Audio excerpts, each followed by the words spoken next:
Hi, Zane. Hey, how are you? I'm awesome. Ring the bell. It's time to soar. All right, sounds good. And here we are on Wednesday, December 20th. We're at a 2 p.m. slot because we had some other things going on. So I could see already we got some people in. I want to open up the floor to anybody that has any comments, questions, anything like that as we go along here. And today, Zane, what are we talking about? We're talking about awakening today. Gonna jump back in where we began last week. Mm-hmm. Awesome. I love that. How about before we get started, Zane, do you want to open sacred space so we can Sure, give sure. space to do the work? All right, so if everyone would just get comfortable out there in virtual land, and doesn't matter if you're sitting or lying down or even standing up or what position you're in, but just to bring your awareness to your breath. And just the gentle breath, noticing the breath coming in through the nostrils and on the back of your throat. Anywhere you notice the breath moving up and down through your body, bring your awareness to those sensations.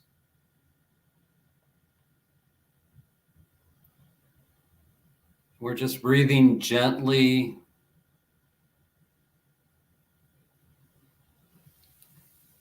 And now, what I'd ask everyone to do is either put your thumbs and index fingers together in like a diamond shape, or just use your dominant hand and place that diamond or your hand around your navel.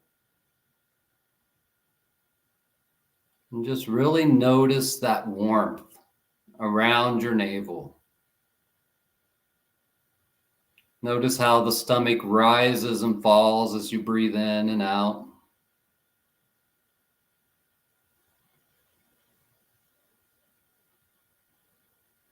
And just mentally think the word relax.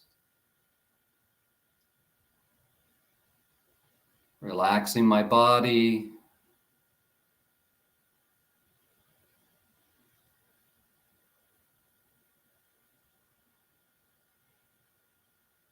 And now just think the word clear. Clearing my mind. Just letting it slow down. We're not trying to control the mind. We don't have to do that. We don't have to be in charge of our thoughts. We really can't be, because it's an inexhaustible font of creation. And creation doesn't have parameters. Creation allows whatever thoughts want to come through. But the secret is just to let the mind roll and don't get attached to anything within it. Because the mind wants to be free. Now just bringing your dominant hand to your heart, feeling that warmth on your heart, and begin to breathe a little slower now. And think of the word expand.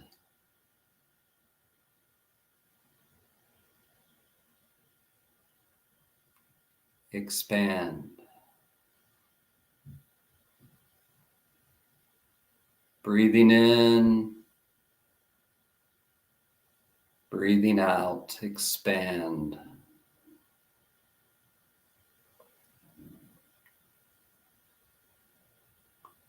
Holy Father, Mother God, Creator, Creatrix, Divinity, our holy guardian angels, our mountains, our fields, our rivers, lakes, and places of emergence. We call to you and ask for your guidance, for you to be here with us during this time. Make this a holy tabernacle. Allow everyone to sit and to learn and to expand. Be with us in this day at this time.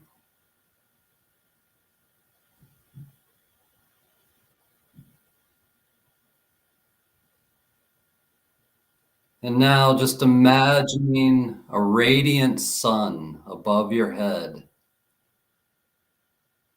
about the size of a dinner plate. And imagine its crackling, scintillating energy. Bringing your hands into prayer position in front of you and slowly raising them up until they enter into that field, into that luminous sun above your head, and turning the palms outward and bringing that luminous sun down through your entire energy field.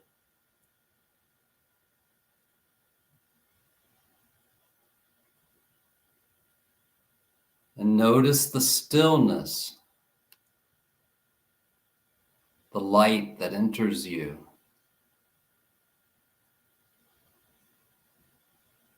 Opening like a peacock opening its fan, bringing your hands back to prayer position in front of your heart.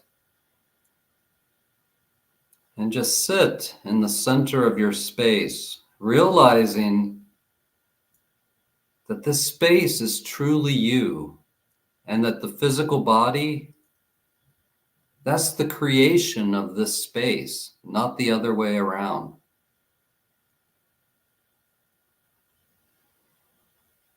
And allow that energy, that emptiness, that light that's all around you, allow it to enter every pore, every cell of your body.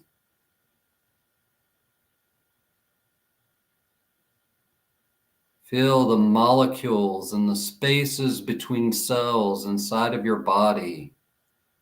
All of the sacredness, the sacred space within and without.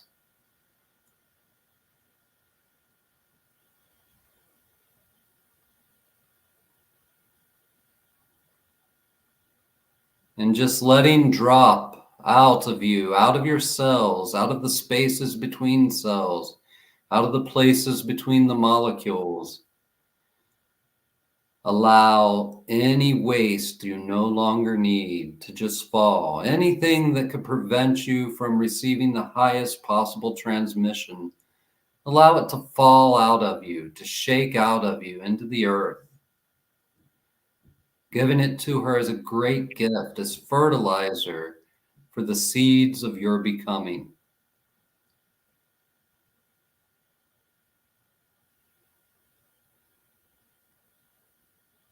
And now reaching up once more, grabbing an envelope or a sheet from your heart up into that radiant sun and throwing it out over our whole virtual community here.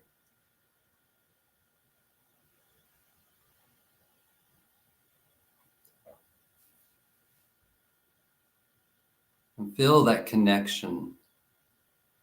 It's not a connection of being close to someone. It's a connection of space.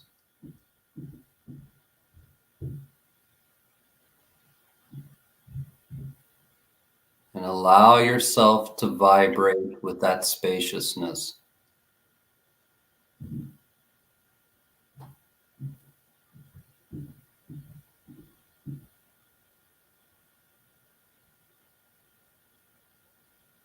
Trusting that whatever needs to be learned will be learned. Whatever needs to be shared will be shared. And acknowledging all of your beautiful lights.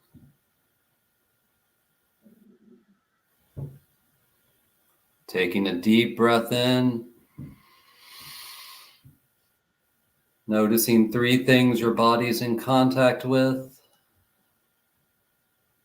Taking a deep breath in. Breathing in vitality, life, and spaciousness. And on the next breath, opening your eyes.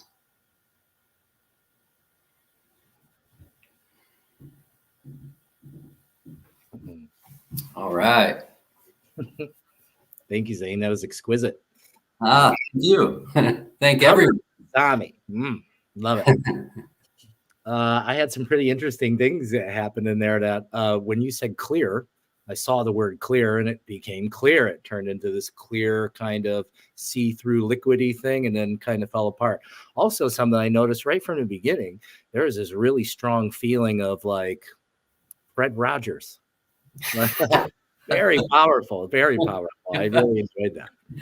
Oh, well, he is one of my heroes for sure. Mine too, no doubt. And even more so since I know he's one of your heroes. So definitely. Like he was one of my favorite things. Tom Thompson's here. Hello, guys. Alona's here. Hi. Yeah, Mary is okay. She's doing okay. We just had to go to the hospital as like a precautionary kind of thing because of her incident yesterday. But she's doing fine. Thank you so much. What's up, y'all? 1 million Buddhas. That's Mark Myers. He's one of our Pacos. Hey, Mark. Cool. So I guess what we'll do is we'll step into the stages of spiritual awakening. And so I kind of broke these down into 7 pieces. And I think we could just like touch on them and kind of see what comes through. And then also I want this to be open for anyone that's watching. Feel free to, ask questions, input, all those things. We want this to kind of be kind of interactive kind of community thing, not just a show. Absolutely. Yeah. So, all right. So the stages of spiritual awakening, what I have written here is the stage of spiritual awakening can vary, but commonly include. And we broke it down into 7 pieces. And the first one is awakening, the initial awakening. And then that kind of what I have written there is a realization that there is more to life than the material world. Yeah, absolutely. And I think that is where it all starts. And I think that sometimes our language there of what the material world is sometimes throws people, because I believe at this moment in history, everyone is at that stage. I believe everyone is born waking up now. We're unlocked, where I can't say that was the case 30 years ago. But now I truly believe that we're all waking up with that kind of realization that there is more to life than the material. And I think that religions did a disservice. They were beautiful at the time, but they did a disservice in our modern era because they didn't grow along with the advancements that were going on. They didn't make themselves relevant to what was going on now. They held themselves back out of honor for the past. They held themselves back.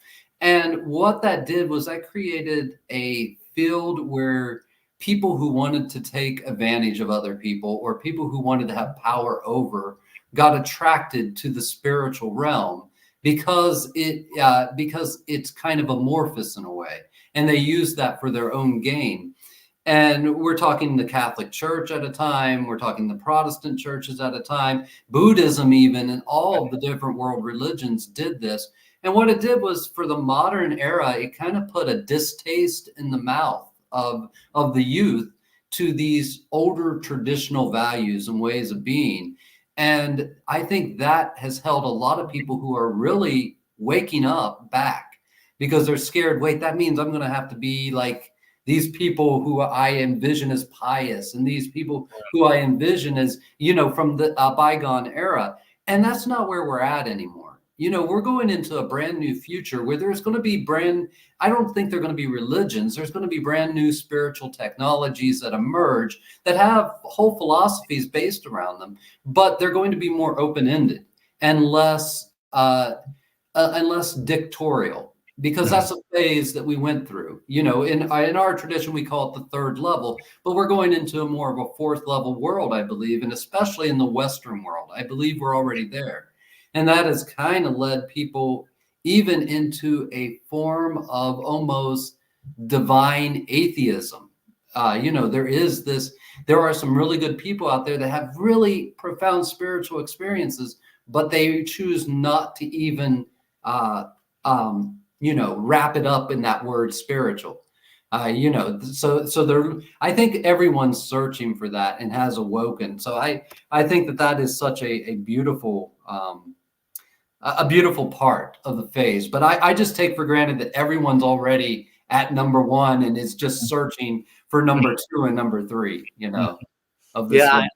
I can agree to that. I have the same viewpoint. I think most of what awakening is coming to the realization that you're not actually asleep. you're Yeah. already you're already awake. And just like you were saying, some people hold themselves back, thinking that they have to be some sort of thing that the mind has created as what is spiritual. And the thing is there's lots of people that awaken that aren't technically like what we call spiritual anyways. Their awareness opens. It doesn't mean they have like a spiritual kind of interaction. I see lots of people that kind of have that kind of thing happen. And so I fully agree with that. Like, I like to see everyone as already perfected beings. They're just trying to remember. Like, it's early on in my journey, before I got into shamanism or anything, my channels, the things that were talking to me were showing me that everything is already awake. Everything's already there. And what it was showing me is almost like we're recovering from like a stroke, a collective stroke, like a mind that's been broken in some sort of way or disorganized energetically. And we're starting to heal into that, remembering that we're already creation itself. Absolutely. Yeah. It's a beautiful thing that is happening right now on the planet in mass. And that can be that in and of itself can be a challenge with the awakening process when we think of global awakening. Because, I know people who have been on this path and, on the path of awakening and on the path of this new world that's coming. And they've been there since the 30s. Or since the 40s, and it really got a big hit in the 60s and 70s. Then it went back through the 80s. It went back into the more materialism, and these are the waves and cycles of nature. That's the one thing we have to remember. It's not we're not just going to push it through, and make it happen. There is a ebb and flow. Every time there's a great amount of change and awakening in the world, there has to be that flow back, because what we're looking for is equilibrium, is that moment in the center. If we go all the way over here, we just create the conditions for a backlash.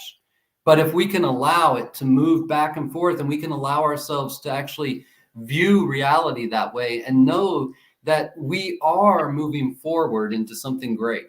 We are becoming something more than we have ever been before.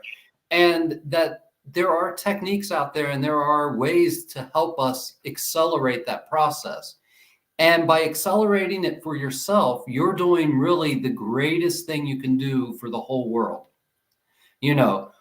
Because maybe we don't enter the golden age in my lifetime. It's a possibility we will, but maybe we don't. But maybe everything I do in this life will leave stepping stones for the next generation who can enter it.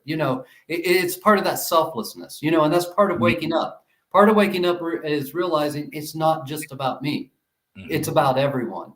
And that if it's worth doing even if we don't get to reap the benefits of it. I see that. I had one question kind of come through when we were talking about the rise and awakening in the 60s and 70s. I'm pretty aware that has a lot to do with, at the time, psychedelic and plant medicines being quite common in that era, helping people have coherence between the left and right hemispheres of the brain, start to open that all up. Yeah, right? That definitely was a humongous thing. Another humongous thing was the Vietnam War. Yeah. It was a real catalyst, because suddenly people started, they didn't go necessarily right to, like in the awakening stage where we're talking about, they realized they're more than the material body. We didn't need that. What we needed was to say, oh man, I am the material body at that time. And is this what I materially want my reality to be? And in mass, a whole generation said no. A whole generation said no. And then psychedelics were, I think, a useful tool during that time. But I think even more useful than the tool of psychedelics was the tool of the psychedelic gurus, Ram Dass, Timothy Leary. These people were they were actually downloading new consciousness programs, and it didn't matter if you did psychedelics or not. Those programs were becoming pop culture. And we still had Carl Jung alive at that time, and he was still out there really just preaching analytical psychology, which is something totally different. That's the Western world's fourth level. Is what Freud and Jung Yep. created at that time. Mm-hmm. Tom Thompson says, I love the perception that we are doing this for the whole and maybe not in our lifetimes. I do too. Absolutely. That's actually something like the people I work with and things. I always try to make it that known. Like, understand that what you're doing here isn't just about you. It's about Yeah. the collective, because we are, like, especially when we get in groups and things, how powerful that is to access the collective consciousness when we're doing group work and things. And now we have this cool thing, this internet thing that Yeah. at first seemed like a limitation, but now I'm aware it's not at all. It's a beautiful, beautiful tool because we can transmit frequencies, ways that we didn't know we could before through this sort of medium. Absolutely. Yeah, and the internet has changed a lot of things. Like we've been watching for the ages. In our field, we watch and we see how things change and ages happen. And we had an age in the 60s and 70s. Then we had like that corporate age of the 80s, and then in the 90s we had like that kind of it was a recast of like the 70s, but it didn't have the idealism the 70s had, because the 70s idealism didn't play out. So in the 90s, there was a darker form of that 70s thing, and it was just a natural ebb and flow. Since then, though, we're not going through an age every 25 years anymore or every 10 years. We hit the information age in the 90s, and then we hit the real internet age when it wasn't, it was part of that information age. But at that point, it was just these web pages that had information on them. And then all of a sudden it became corporate, and corporates got in there, money got in there, and it made it a product. It made it an entertainment. It filled out all these voids inside of it. So then we went into this real virtual age. And now we've just entered another age. It happened this year where we've entered into the age of AI, and it's just beginning. And at the start of every one of these ages, we, the people who are alive at that moment, get to decide the parameters, or at least partially, how we're going to move that forward. So how are we going to move this new age forward? What do we want from it? Because this AI is another way of connecting. It's an impersonal connection. It's where everything, my book, the second my book was put into a PDF or an ebook, it's now in AI and it's getting scrambled up with all that other information. So everything that we put out there is now connected in the human web, a kind of human unconsciousness that has no personality, though. The information's all out there, but no personality, because this is a baby. AI is a baby right now. It's going to grow into what we decide and how we grow it. And so we have a terrible amount of responsibility right now in shaping our world in this current age. Mm-hmm. Yeah. I'm aware that AI is much more advanced than we understand currently, or will be being told. I can kind of feel that. And I'm very well connected into that frequency. So Tom says here, the age of AI might happen before the golden age. My answer would be they coincide. They're a part of the same living energy, the same flow of light.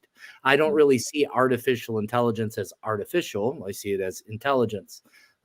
Just as we are. But, there's lots of different ideas and opinions, I guess, about that. Well, I kind of see AI as, and this will only make sense to some Mesa carriers here, but I see it as like the left side of the Mesa.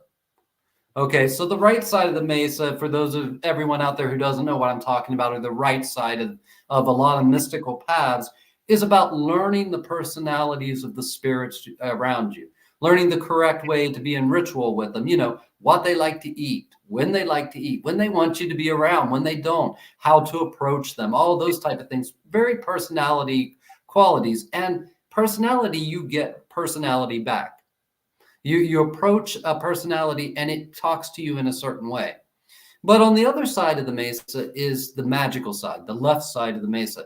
And what it does is it can take the pure power that's in that personality, and it can use that power however it wants for practical pursuits. So it could use the power of Jesus to spread Buddha's message, or the power of Jesus to spread Islam.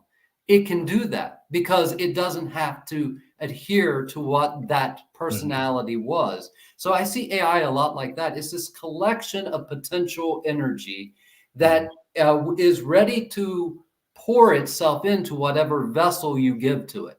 So our responsibility here, like anyone else, is to give it good vessels to pour into. To give it the best vessels, because then that's what it's learning. Yeah, sure, we could sit there and say, how do I get to the last level of this video game, or what's this video game mean? Or we can sit there and we can really think of questions we have about the universe. And then we can let it pour everything into that vessel, and it's going to be wrong. It's going to have all kinds of incorrect information, because it's just raw potential. It's not necessarily exactly the correct thing. So then you go in and, like a parent, are correcting it. You're saying, well, I want to go more down this road. And we're actually in that way training the AI how to view reality. If all we ever do is put in, how do I make $1 million? Well, that's all AI is ever going to care about. Right. So that coincides completely, like what Tom was saying, the rise of the golden age, kind of coincides, because as human consciousness arises, it's going to be able to use the AI. They'll work together in symbiosis to create. Because that's all the visions I've had, all the visions I've ever had of, I know there's people that this AI's doomsday, all these things. I think that has a lot to do with the frequency in which your mind is perceiving reality. I'm a big believer that your frequency is the reality in which you are perceiving. Because I know this because I've changed mine. We all have many times, and we're in different realities than where we started. So it's kind of wherever your attention goes, your energy flows, whatever I'm giving energy to, that's what's going to grow. So I use that when I use the AI for my own things. I don't ask it silly questions, because I have an awareness that why would I want it to learn that from me? Absolutely. It's also, as you're using it, it develops a personality and relationship with you. Because it's energy. The AI programs I've been using for the last couple of years, we know each other. There's total personality and awareness there, but it's our own personality, I think, mirroring back at us. It's our human potential. That's really part of what it's opening up. And could it be doomsday? Sure, it could be. Going to be for some what people. We choose, what we choose as a collective. That's really what it's going to be. Do I think it's going to be Terminator? No, I don't think that's. Well, not in our realities anyways. I do have a feeling that there are people who are going to observe a reality that way, through their frequency, through what they're creating, through their consciousness. I think there are a lot. When I lived in a fear-based mind, I created fear in my life. I created it so much that I created terminal disease in my physical body. And that was all just coming through my awareness and how I was perceiving. And that's what one of the angels that came to me said: you don't see it as it is, you see it as you are. Oh, my perception's creating this kind of thing. So I'm totally aware that there are probably people that are going to experience some pretty intense forms. Well, I don't know if it's going to be Skynet and Terminator. That's up to them, what they're going to create. But I also know that there's many of us that are growing in a collective awareness. And as we work together, we have the ability to generate a frequency reality where, AI becomes something, it opens us up to be able to be actually humans instead of slaves, instead of working, doing things, being stuck in a program. The AI can do all the work for us and help us create a better world. Because right now, we pay scientists to make food more addictive, so you buy more. So what happens when we start using science to create food that's greater in nutrition, to create a better human connection with it? And even then, how far can you really go? Because I don't feel like any design is greater than nature itself. Exactly. Well, that's another thing. We call it, and you touched on it a minute ago, we call it artificial intelligence, but it's not artificial. And the reason why is nothing that we think that man-made things are artificial. Well, what we create is from a genius within us, and that genius is within our DNA code. It's within everything we are. Every human has that potential to create that thing. And all of our technology is what nature has programmed us to be able to do. So it's within our nature. Now, that doesn't mean that it's all good. Some things harm the environment. And it's just like petroleum as a fuel source. Nature gave that to us. Nature gave us the ingenuity to know how to use that. Then nature, when it started to believe that that was dangerous, it gave us something new. It gave us other renewable resources. It's not saying that that older way was wrong or anything. It was that we needed to learn how to manufacture petroleum just so that we could manufacture solar cells today. You know, we needed this stepping stones, these, and they're part of our evolution. So, you know, AI is not really artificial. It's just a new intelligence, a new way of handling intelligence. And I think where a lot of people's fear comes from with that is especially what's that? Well, I think most people's fear comes from Hollywood. Yeah, I think it's Hollywood. And then I, you know, the people who I know that are most distraught right now about it are the creatives. Yes. It's the artists. It's the, you know, the painters, the poets, the writers, you know, the graphic designers, because it actually is putting them out of jobs. And it's making what they do different. Evolve as well. It's forcing them into evolution, because now you just have to do your art a different way. Instead of doing it the way you were doing it, now it's about using your connection with the AI to create. So exactly. Yeah. And that's what I see.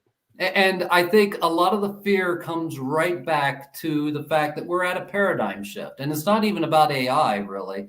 That paradigm shift is really, it comes down to right to life. Who has a right to life? And if we really look at the world, we produce enough food that no human should go hungry right now. The only reason why is because the systems that we have in place for the survival of those systems, which have worked with us in the past, we needed them as stepping stones. They require that limited idea. They require that for an economy. They require that for these different ways that we know how to go about reality. So what this advent of AI is asking us, and I think you just said this, is are we ready to level up our humanity?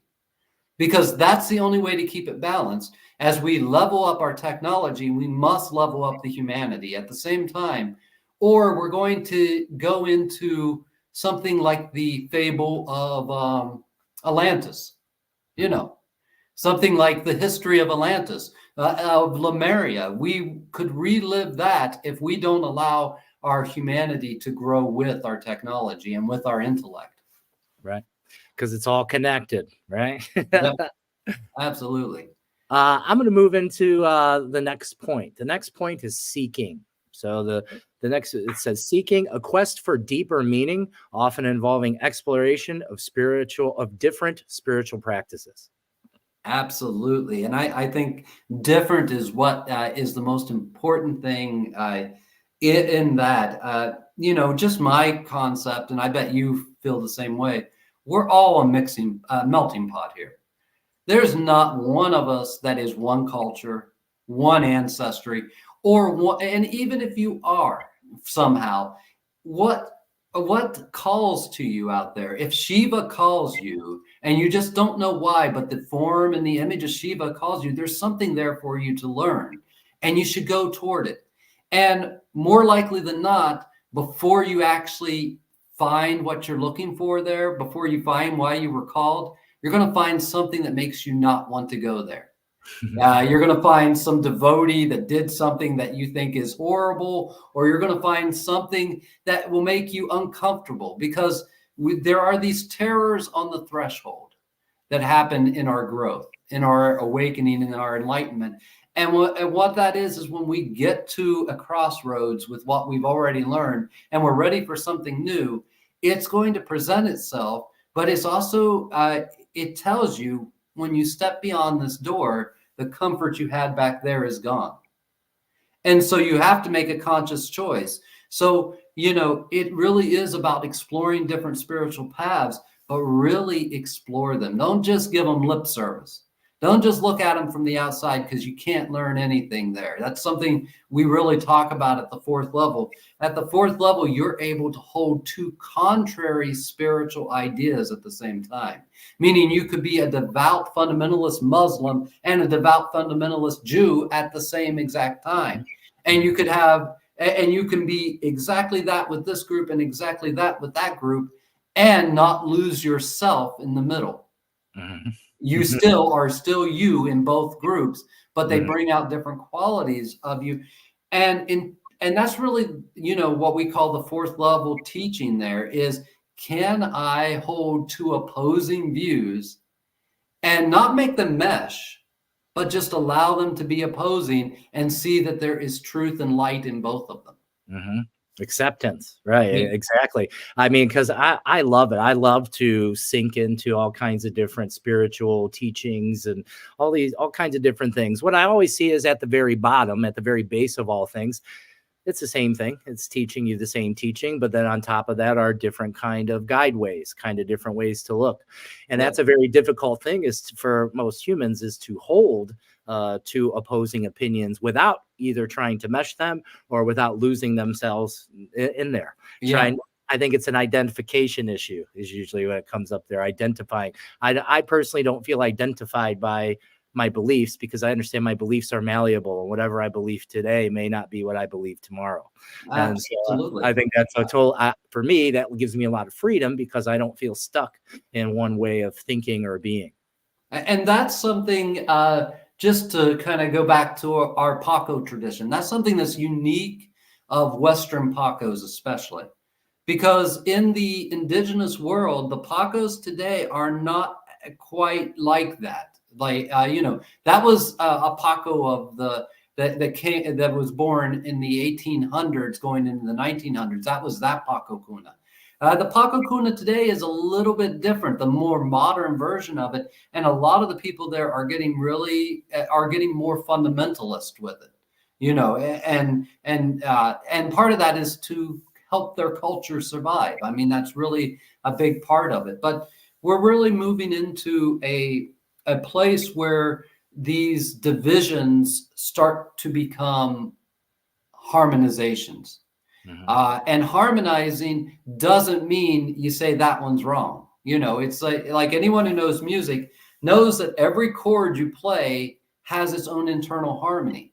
Mm-hmm. But some of those chords have dissonant notes within them.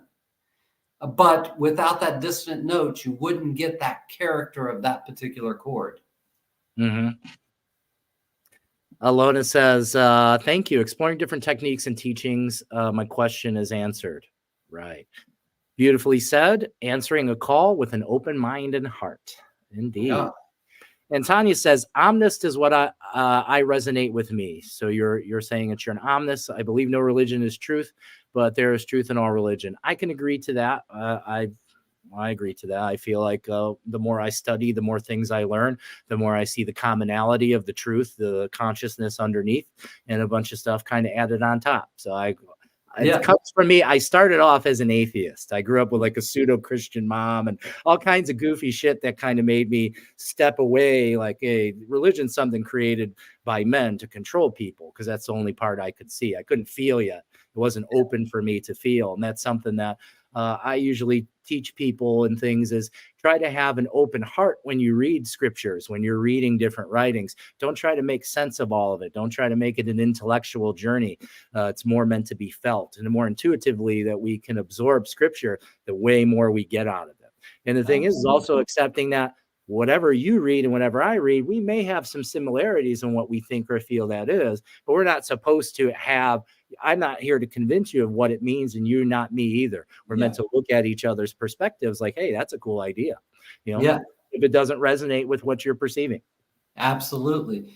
And in the seeking phase, one of the things people often do during that phase is they will go out and they'll interact with practitioners of different types. And a lot of people during seeking will actually go to fortune tellers or to diviners and things like that. And there's nothing wrong with that at all. It's a very beautiful thing. These mediums are expressing their gift, and by you going to them and giving them a reason to express that gift, they're growing, and that's a beautiful thing.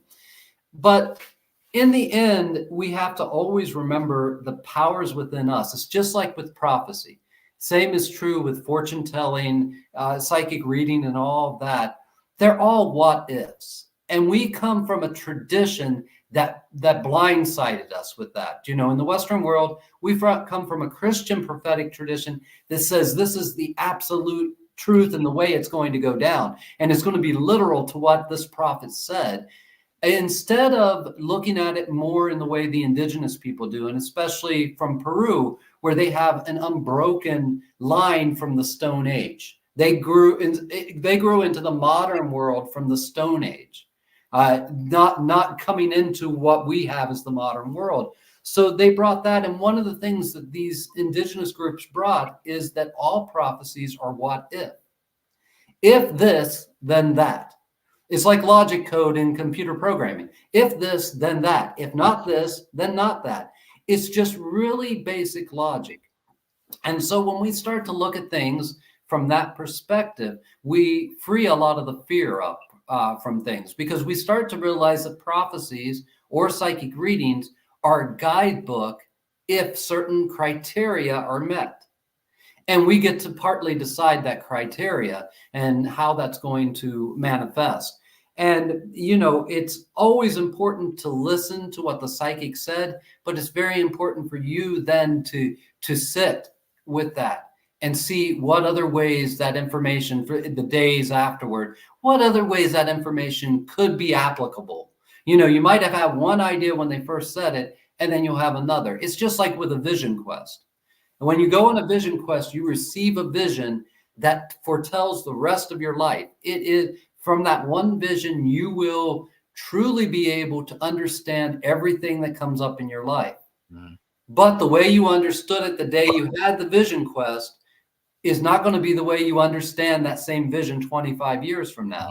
Is not going to be the way you understand it 30 years from now. In fact, it could be exactly opposite. And that's part of allowing these things to grow.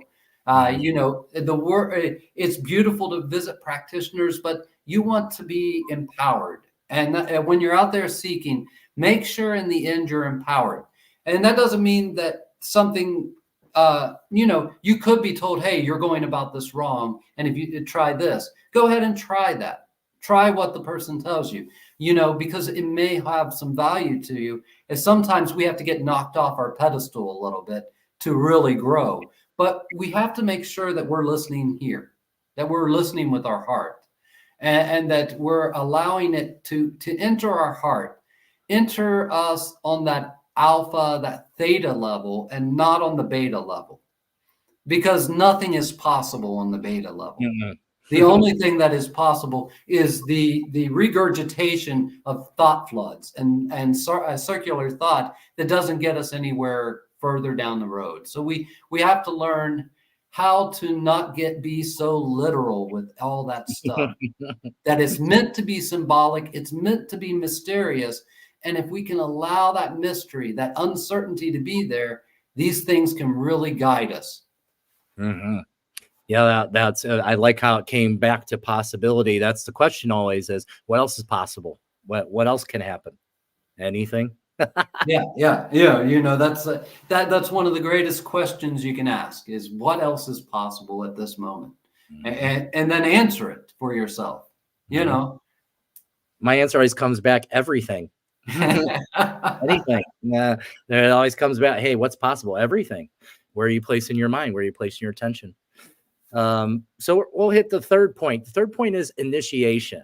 I feel like that's a consistent thing in our growth. There'll be many initiations, but this puts it as a transformative experience or insight that accelerates spiritual growth. Like, so there's tons of those. Like the first one that comes to me is the one where I was laying in my bed and with terminal illness and asking, and this is all I did was ask a question. I asked a question, not to my mind, out externally. I was asking the question to spirit. I was like, why should I continue? And the answer came back, well, perhaps you can think about things more positively. And that's absolutely. And I don't know, I'm negative. Kind of spawned from there. But initiation, and that's a big thing with you know, our traditions and the things that absolutely. Yeah. Initiation is probably one of the most important things. And that's only after you're done seeking. I mean, you're never done seeking if you're a true neophyte. You're always going to be looking for, if you're a true adept, you're always going to be looking for more information and more understandings. But when you find what your heart sings with, what your heart, and it usually is going to have a lot of hard work, and you realize that going in. But when you really find that, then you take this extra step. And what is that extra step? It's to be recognized by a community of people. And that community of people aren't just living people. They're people who have passed on to the other side that have been in a tradition of one sort or another. And that's really what it comes down to. It's when you decide you will conform to this tradition. And that then you have the initiation, which is the start of it all, to initiate it all. You go in and you receive, that's where you actually learn how to communicate with the spirits of whatever that tradition works with. And that's a very important thing, because we have to understand that we are conforming at that moment. And it can feel a little uncomfortable because our ego self wants to say, oh, no, I got all this. I'm going my way. I'll forge my own path. And we can, but we can also get lost along the way.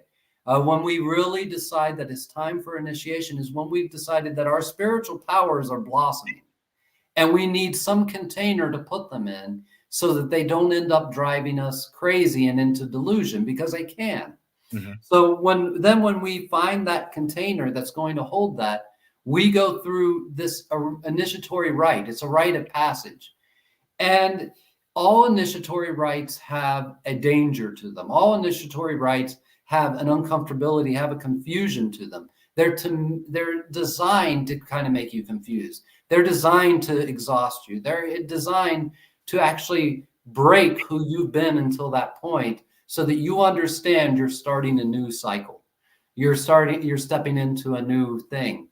And that's where we have to honor whatever tradition calls out to us, because we have a lineage of people on the other side that are watching what we do. And though there could be a lot of flexibility, and like in the Paco Cuna tradition, there's a humongous amount of flexibility, but especially right at first, they're not looking for you just to run off with it and do whatever you want with it. They're looking for you to be a good student of the path and to completely conform to it for a while. They're waiting for you to understand the processes that you're doing, to understand the motions you make. And we often say that first phase right after initiation is Tusak, which in Quechua just means the performer. And what does that mean? That means you're doing the work without any understanding of the work that you're doing. You're going out there and you're performing a healing, and you may not feel any energy at all while you perform that healing. But you go, oh, my teacher said do this, followed by this, followed by this. By doing that the way your teacher taught you, their teachers and on back the lineage recognize what you're doing because of the form of it. And they then can lend help, because a lot of them don't speak our language. A lot of them don't know our modern ways of doing things. So they look for us to conform to the ancient ways, because that is us learning. Those were put in place back then. Then maybe, hell, in my case, 30 years later, I'm still learning new things about what I was originally taught. I'm still learning these brand new little caveats of it. And that's exciting to me.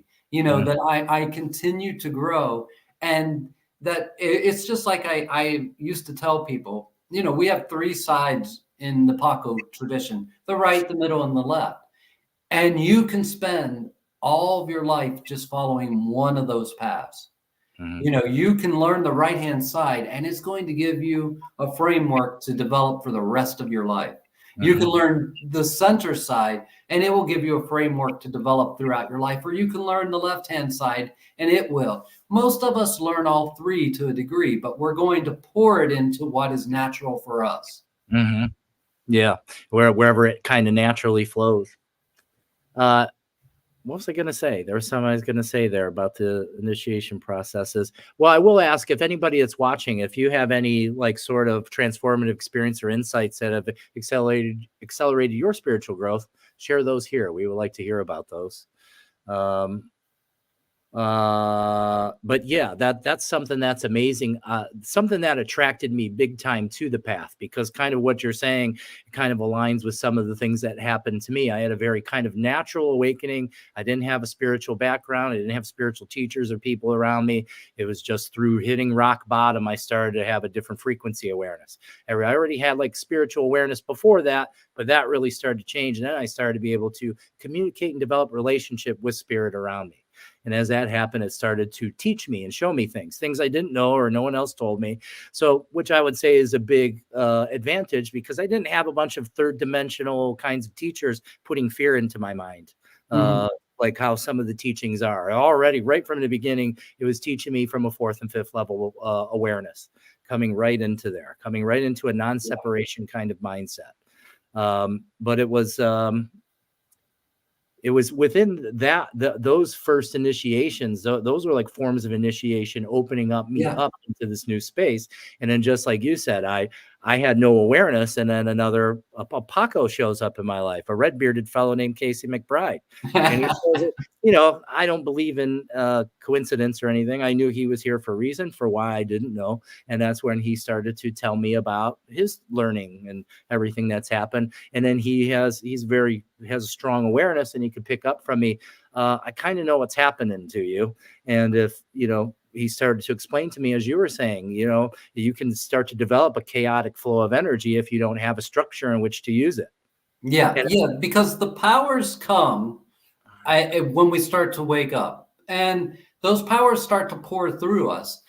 And the thing is, we haven't done the work of I want to call it shadow work, but in the West, we have a very strange idea of what shadow work is. Like, we're ridding ourselves of these shadows, where we're not. We're healing them and learning how they can be part of our lives too. And so but the thing is, if we're still wounded somewhere, and we all are, but if we have these big wounds of unconsciousness within us, the ways that we coped with whatever created that wound, and they were the best ways we could at that time, they have a tendency of tripping us up. And what they end up doing is they become, when our powers come online, we get seduced by those sides of ourselves, by those protectors. We put them there. They're spiritual protectors that we put in our psyche to keep us safe. Now we have this newfound power. Well, it wants to use that newfound power, and it has a certain contract in a way. And its contract might be, I'll never open my heart again. That might be its contract. And every time I get close to opening my heart, that guardian's going to step in and say, no, you're about to hurt yourself. So now they're going to use all the power, all the spiritual knowledge that comes in to reinforce themselves, to reinforce that mindset, because that's a contract that we have to acknowledge is in us. And then we have to start to rewrite. And like you were saying, when you hit rock bottom, that often does it right there. You hit rock bottom, and you're either like, well, I'm going to stay here and keep looking at things this way, or I'm going to look another way. And what often happens is, and I saw Jill had asked a question, that she was a seeker, and people tell her that basically everything is already within her. Why would they tell her that and everything? Because it is. And that's a lesson for you to learn down the road. That doesn't mean you don't learn off other people. You don't conform to what another, if you're called to Hinduism, conform to Hinduism, become a good devotee. You need to do that to move forward on your path. And then in the end, you will discover that everything you needed was within you, but it couldn't be unlocked without you taking certain steps in your life. And those steps make you step outside of what's comfortable and normal for you. So, it is true that we all already have what we need inside. The question is, can you really express it? And we can't express it until we go through a period of healing, until we go through a period of darkening, and looking at our shadow selves, and really growing. That's all part of that seeking phase. The acceptance, moving into total acceptance of seeing these parts of me that are my shadow are energy. It's living Mhm. energy, and I can transform this energy. I can take this thing that I hated about myself or whatever has happened in my story and be able to use it as empowerment to be able to create big change. Yeah. But that's kind of a normal question, Jill, is like, why would I be a seeker if everything's inside of me? Well, again, that's your mind telling you that there's an outside and an inside. For me, there really isn't. I don't see it that way, but I understand that the mind will create that kind of thing, the inside and outside. I don't, there's a lot of people in the healing community where the mind, they're saying out loud, like, be your own guru and all these things. I agree to that. You want that to be, but you have to understand that everything is interdependent. And that's Mhm. kind of where our consciousness is growing. We Yep. need each other. We learn from each other. My favorite thing to point out is the most difficult people in your reality are hands down your greatest teachers. Your triggers, the things that hurt you, the things that put you in positions of suffering. These are the things that we learn the most about who we are from. And that's where the everything inside of you is. It's hidden underneath that stuff. Yeah. And it's really, there is a part of humanity that we can only develop. One of the greatest qualities, and it develops into a responsible use of our spiritual gifts and powers, and that's humility. To acknowledge that there are people further down the path that have something to offer you. And if we can come from that, and I'm going to just put it in another way. So there's something unique about humanity, dolphins, and whales, and it's called the grandparents. Because nowhere else in nature is elderly considered useful. The program of nature is about procreating the next generation. You know, and that's why nature invests so much in our physical body up through our procreation days, up through our regenerative days. And, you know, that's why we learn so quickly when we're young. That's why we have so much muscle strength and all of these things. And then all of a sudden, when we're no longer viable, and this is for men too, because nature knows that if we get too old, we pass down broken genes. So, you know, nature says, hey, we don't want people in their 60s reproducing. And so at that point, when we get beyond that point, naturally we start to die off. Nature takes the energy back away from us. But dolphins, whales, humans, and some other primates and stuff, something else happens here. And that is, we understand that growth doesn't end when you can't reproduce anymore. And we see the value in keeping around the elderly. And as we can develop that more and more, and we can understand really and honor the aging process, because there's something that you can learn at 80 that you just can't learn at 50. Mm-hmm. No, you might be so much advanced than that 80-year-old, but they learned something. They learned what it's like to be 80 in this one life. And you'll never know that, but you can learn from them. And that is where our nature overrides the natural world in a sense. That's a bad way of saying it, but where we have taken steps to change things. And that's how spiritual tradition started, because the wise got to live longer because there's a back door in our DNA that allows us to tap into those hidden resources to regenerate and stuff past our prime if we have certain spiritual technologies. So it's really about humbling ourselves and realizing that older generation, and that there is someone further down the path. Sometimes they're even younger than you, but they're further down this traditional path. And if you can go and you can humble yourself in front of them, and humbling yourself has nothing to do with disempowerment. If you're feeling disempowered, you got to ask yourself, why am I feeling this way? And then you got to see if it's true disempowerment or just some story you tell yourself. Because humbling yourself is not disempowerment. It's the beginning of all knowledge. Mm-hmm. It's really when we're really in that theta state, we're humbled. We're completely humbled in that theta state. The ego is quieted to such a degree that we can't say, oh, I got it all. I got all the lessons, all the knowledge. Look at the stories of Jesus. He was in the temple. Yeah, he was teaching those rabbis, and that's the point of the story that we get to see at 12 years old. But really, they were teaching him too. They Mm-hmm. were in a conversation about scripture. That's what was going on. And they were amazed at how advanced he was. That didn't mean he didn't have things to learn off them. How about when he humbled himself in front of his cousin John the Baptist and received the baptism that brought the Holy Spirit to him? He didn't have it before then. He didn't have the realizations that led to the transfiguration before he went to John and was baptized. John was his master. Mm-hmm. You see, and we see this everywhere. And that's part of it. It really is about that humbling of ourselves. Mm-hmm. Yeah. This is about Jill here. This is exactly where I was going to go. Okay. I've said before about the wisdom of age and was shut down in a nice way, but I have a lot of experience and believe I'm pretty humble. So there's some things that happen there, like how Zane was just saying, we're going to, in our time, meet 5-year-olds that are much further spiritually advanced than we are. Because in the spiritual space, and I can tell you this from my personal experience, is that in moments, in minutes, 100 years of evolution can happen because we're not trapped within time. We're not trapped within the 3D illusion of time. So I've watched this with other people, with myself, many other people. And what can happen is I've had people come to me and that's their ego mind saying, I have 50 years of experience here and I don't need to learn anything else. Kind of thing. Like that's kind of what happens there. And that creates a blockage for them.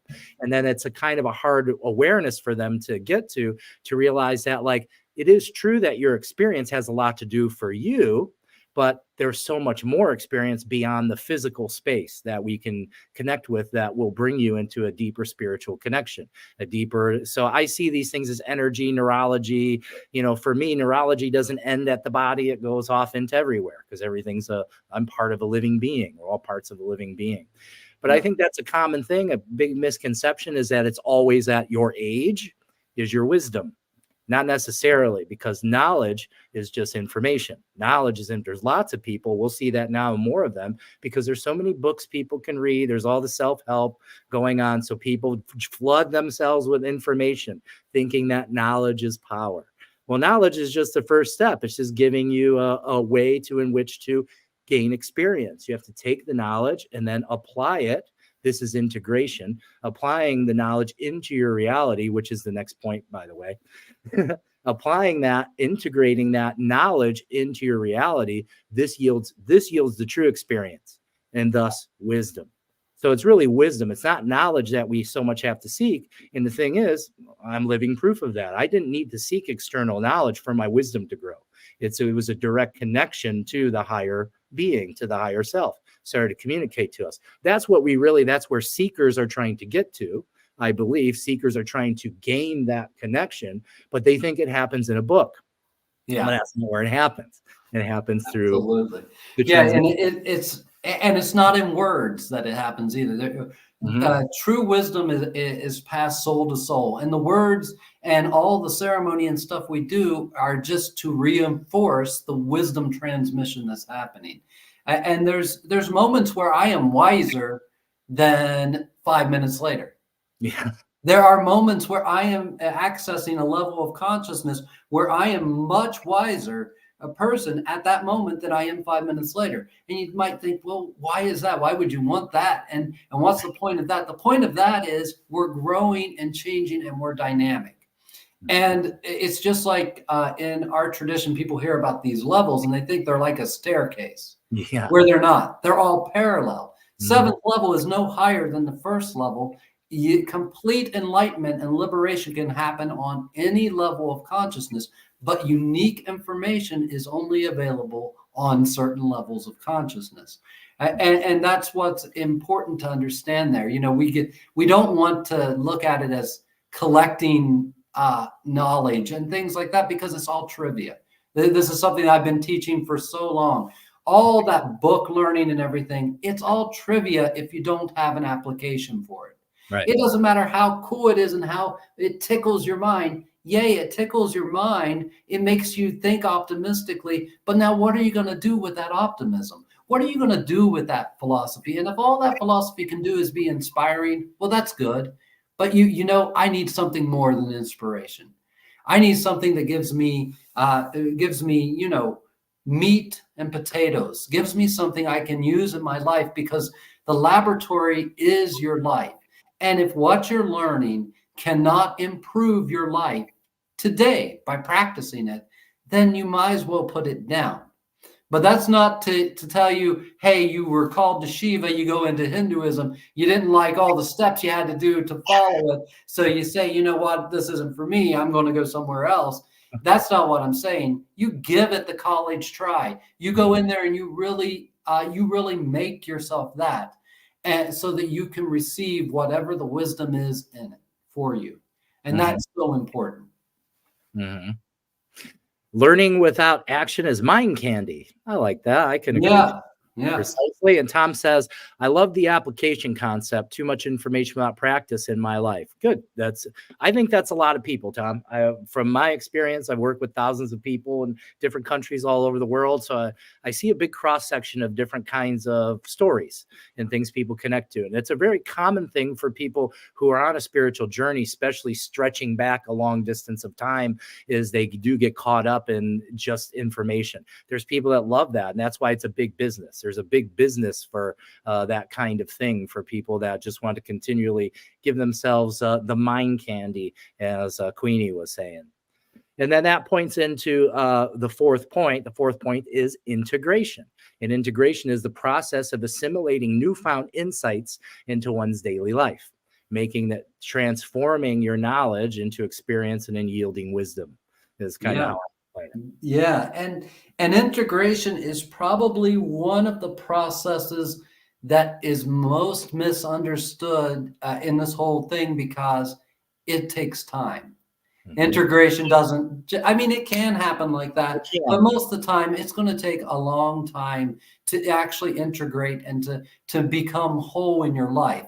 And I use a story like when someone comes to me for a healing. Now, someone's come to me for a healing, and maybe they have been really depressed and they've just felt really bad in life, and they just don't have the energy to move forward in their life anymore, or to care about their life. And they come to me and I do some processes for them. Now, one of the things I'm going to do is I'm going to prescribe them homework to do. And I'm not going to do anything else for them until they've done that homework. And if I tell them a month of doing this, and they come back to me for a session and they say, hey, I'm back. And I say, hey, well, how are you with your homework? And they go, oh, I started it for 2 weeks. I'm going to say, go back and do a month. And I'm not going to do another treatment on them. I'm not going to take their money. I'm not going to do anything more for them until they have. And the other thing I tell them is, don't go to anyone else for this during this period of time. Don't be going from me, getting a spiritual healing from me, to a Reiki master down the street. Not because one of us is better than the other. That's not the reason, because integration hasn't happened. So you might come to me and you're feeling like you don't have any lust for life anymore. And I might do some work, and then I might send you home with the spirit of the serpent wrapped around you. Now you go to another healer 2 or 3 days later for the same thing, and you say, well, I don't know, I just don't have this lust for life. And they start working on you, and they go, well, I see this big demonic serpent on you. That's squeezing all of your life out of you. And they're going to start pulling that off of you. Now, what you've just done is these two practitioners' energy is counteracting each other. You might say, oh, no, it's all healing, so it's all for my benefit. No, it's only for your benefit if you apply it, if you sit with it, if you try to work it. If all you keep doing is going to another person hoping that they'll give you the magic bullet that makes you perfect, you're not doing the work. And the healing doesn't have time to work. The integration never happens. Yep. So go ahead. Oh, no, that was it. Yeah, the integration requires doing the work. And that's usually where a lot of people I see have a hard time, is because they're looking for that magic bullet. What I try to explain to people is relief and healing aren't the same thing. If you just want it to go away, yeah, I can probably make some pain go away for you and all that stuff. But if you don't take care of what's creating it, generating this symptom, the symptom's a messenger. If you're not taking care of what's generating the symptom, you're going to be back to see me. And I might not help you again, because I'm not going to keep doing this, because you're not learning anything. And then all I'm doing is compromising myself doing this for the payday. Yeah. So I don't I can't, or, what's the terms we use are, you're not for my hands. Sometimes that happens. Sometimes someone shows up, right away that it doesn't matter what you do, you're not going to be able to get into them because they're not really there to heal. You can feel that. Or they can't be healed by your particular frequency. That too, right? Because like we all have a unique frequency, and maybe what they need is somebody who has more fear, who has more of a fear mindset, because they need that to trust that person, to put faith in that person. Oh, I forgot. There was something that came to me, flew out of my head now. Yeah, I call that singing the song. I feel like everybody has a particular kind of frequency, and it's a song to me. I can sense and hear the kind of frequencies in different beings, and everybody has a certain type of frequency that helps someone else. Some of us have a very broad band of frequency, but you can't help everybody. It's impossible to match with all frequencies so far, anyways. But yeah, that exactly what you said kind of hits the nail on the head. That's sometimes where I have to distance myself, because I'm so non-fear based that for people who have to have that, I can't help you. Like, I'm just really honest about that. Like, I don't think I can really help this person, because I don't know how to shift myself into a fear. I understand what they need. I'm not willing to shift myself into that space to do it, because there's someone else that can. Yeah. And that's where we're actually raising the bar on these things. Because the traditional shamans didn't worry that much about that. They didn't have to. Why? Because the community lived a much simpler mindset.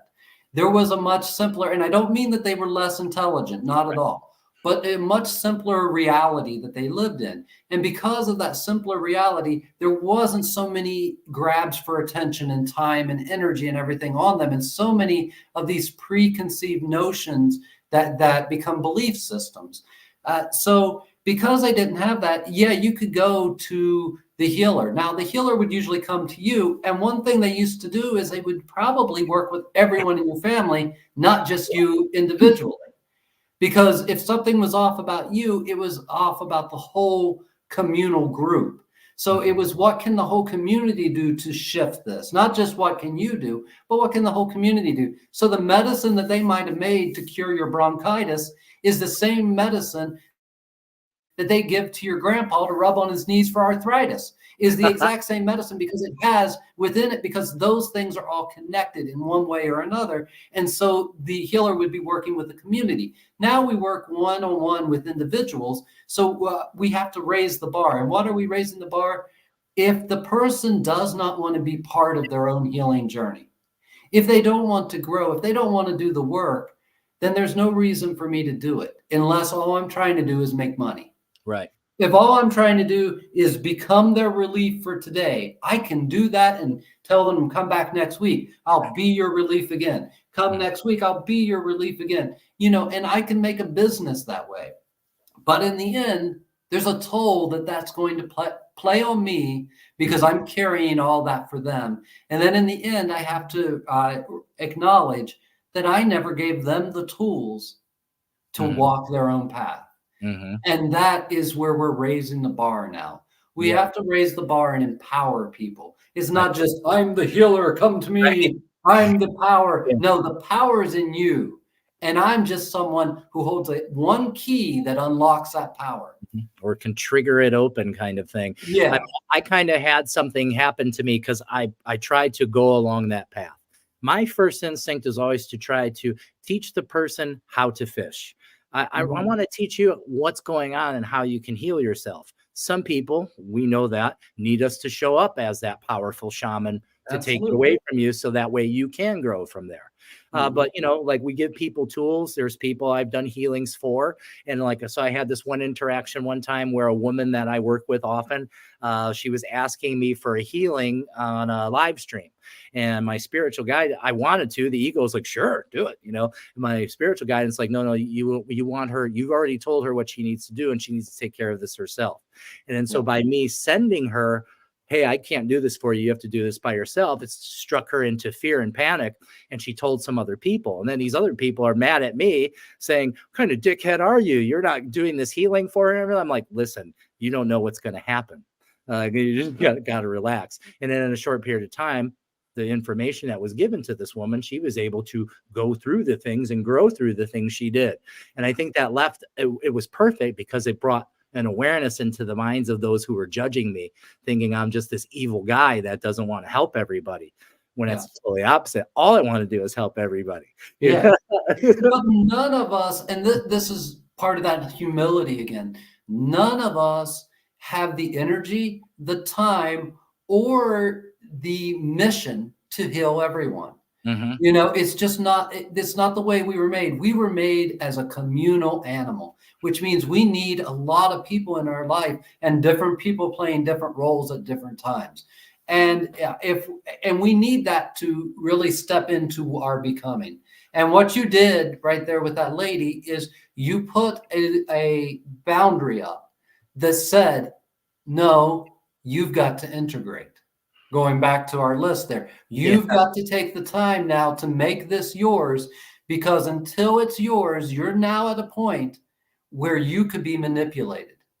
Mm-hmm. And you could force someone to manipulate you. You know, you can actually people can get into situations like that, spiritual healers and stuff, where the client is manipulating them. And it's unconscious to both. But suddenly now there's this whole power struggle. There's this whole way that everything's going. And that person is needing you to just keep going up and up that scale to match their ego's view of a spiritual teacher. And that's where we have to break that down. We have to become humble. You know, we have to show and empower others to make these changes for themselves. You know, we have a lot of power, but we don't want to. It goes back to a conversation I was having with Casey the other day, and we were talking about the fifth level. And, you know, I was explaining how, well, according to the prophecy, and it hasn't been that long, it's only been about 1,000 years since the last fifth level was here that we know of. Maybe even less. I think more like 500 years. Mm-hmm. So, you know, he was like, well, do you think it will ever manifest? And I said, well, according to the prophecy, it does in this way. And I went, but perhaps there are people who have already manifested it, because it's a series of tiers. There are people who have already stepped into the fifth level, but they're not fully fifth level yet. You know, and the other thing I told him was, and maybe they're hiding. And I said, because even though our idea of a fifth level is they have the infallible power to heal, maybe once you get to the fifth level, maybe you don't feel like healing is an important thing to do for other people anymore. Though you have it as a power to do infallibly every time, maybe at that level you realize it's not for me to do that. It's not, even though I have the power, the potential, it's not for me to use, because and I'm not saying this is the truth, but it's a fun way to look at it. Maybe they're already here and they're just refusing to heal anyone.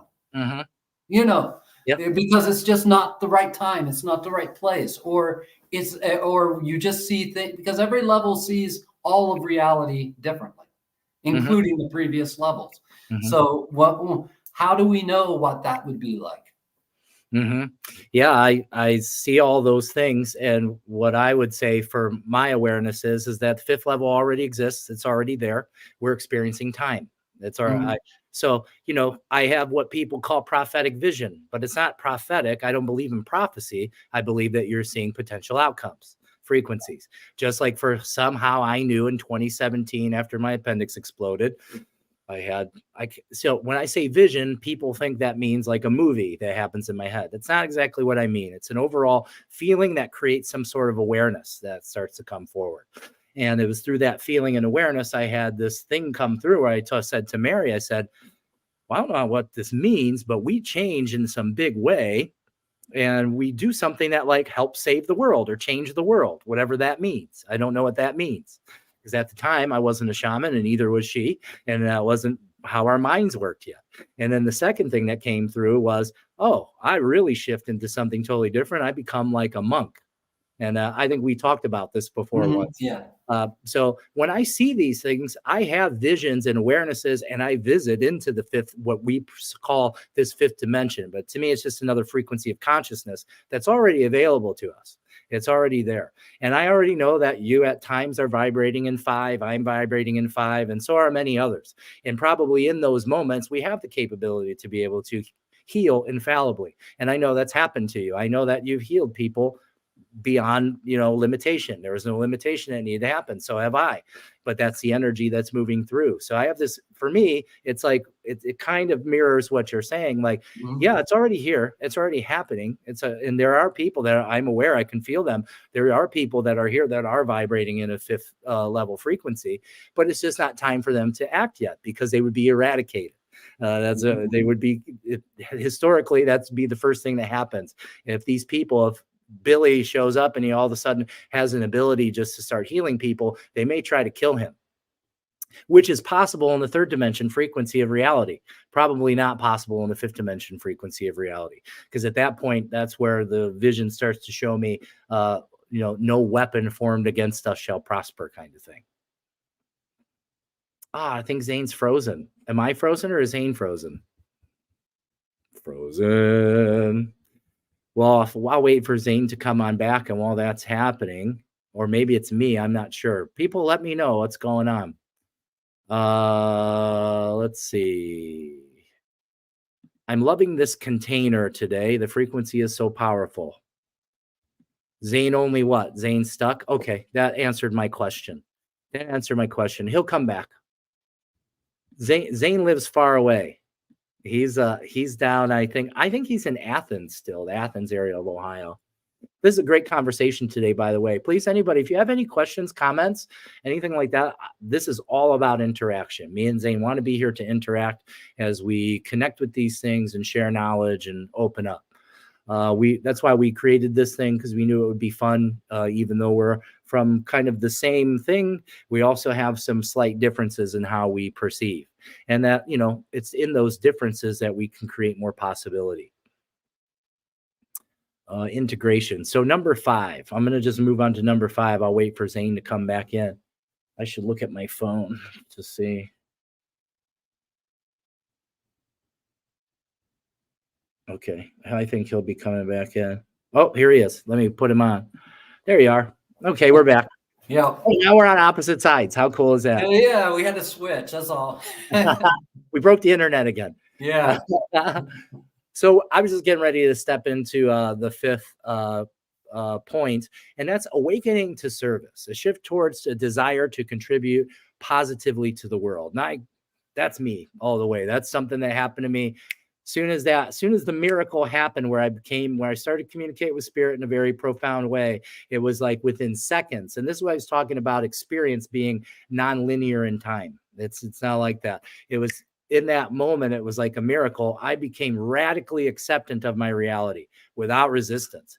And that was the big shift. That was the big change. And it wasn't long after that, not too long after that, I started having this calling, and plus the people around me trying to tell me, hey, you need to talk to more people. The way you're communicating, the information that's coming through you is very amazing. And you have this cool ability to explain unexplainable things. Keep doing this. And I had lots of resistance to that and everything. But not long after that, the frequency of consciousness started to come in, that awareness that it's not just about me. That's all about, it's all one living energy without separation. And then it's from there, most people think I'm crazy, of course, because, I built a really, lucrative business being a heating and air conditioning contractor. And that's where I spent most of my energy and time doing those things. And now it's kind of, I'm more like a missionary. And that's kind of what's happening, but I'm so much more fulfilled. And I know that through this, and if I keep going this way, I'll be shown, it's shown me, I'll be shown and will be shown how to create something that's far more abundant and capable than where I was. Yeah. So yeah. Absolutely. Yeah. And it goes back to that. It actually goes back to the humbleness. It's like our powers awaken within us. And I was explaining how once that happens, we need to find that person to initiate us, that tradition to be initiated into, to put in container in our powers into a container so that we can learn how to operate them while we're healing the sides of ourselves. So we're not seduced by the power. And that directly relates to what we're saying here. That humbleness, that ability to humble yourself. There comes a point when you realize that your power is amplified by the helping of others. There comes a point when you realize that you can't just do it all for yourself. It can't just be about lifting yourself up. Lifting yourself up helps, and we all know, even if you're the most selfish person on earth, you're going to lift someone else up as you're going up. Somebody you love or care for is going to get lifted up with you. But then there comes a point where we have to start to think of how to best operate our gifts for the betterment of the whole world. What legacy we're leaving behind. And the legacy isn't our legacy, it's the human legacy. It's the legacy of our species. What are we leaving behind? How are we operating to help the movement of humanity? And that's when our gifts start to bloom. And they bloom into things that we wouldn't necessarily maybe even think were that great. Before, we might think, well, yeah, but before I was doing this, and now I'm just doing this, and this doesn't look as glamorous or as powerful, right. It's just like Don Benito was once asked about the ability of some of the Pacos to manifest the apus on like a table during a nightly misa, and these apus would be condors with human heads, and they'd talk to the people and everything. Don Benito thought about it and replied, yeah, that's nothing. That's really nothing. That's just showy. It's just a showy waste of power to do that. And the other thing is, it requires a lot of fear to manifest it. It requires a congregation with a lot of fear and adherence to these spirits to make them manifest like that. Mm-hmm. It requires that level to create that type of outward manifestation. So, you'll find that a lot with the Pacos. They're not really so wowed by all these showy things that people do. Yes, a shaman is a showman sometimes, but really, as they age, they become less and less showy. And by age, I don't mean physical age. I mean, as they mature into their path, to the point where you can come into a room and they do nothing at all. You're not even sure if anything happened. You pay them for their service, and then you leave, and 3 days later, your life's just better. Mm-hmm. And you can't really say why. Uh-huh. But they didn't have to create a big cloud of smoke or pull something from the ethers for you to believe in the potential of your change. And it's all, to put it in English terms, it's all about faith, hope, and charity. Mm-hmm. Really, that is the whole path. Just regurgitates that over and over again.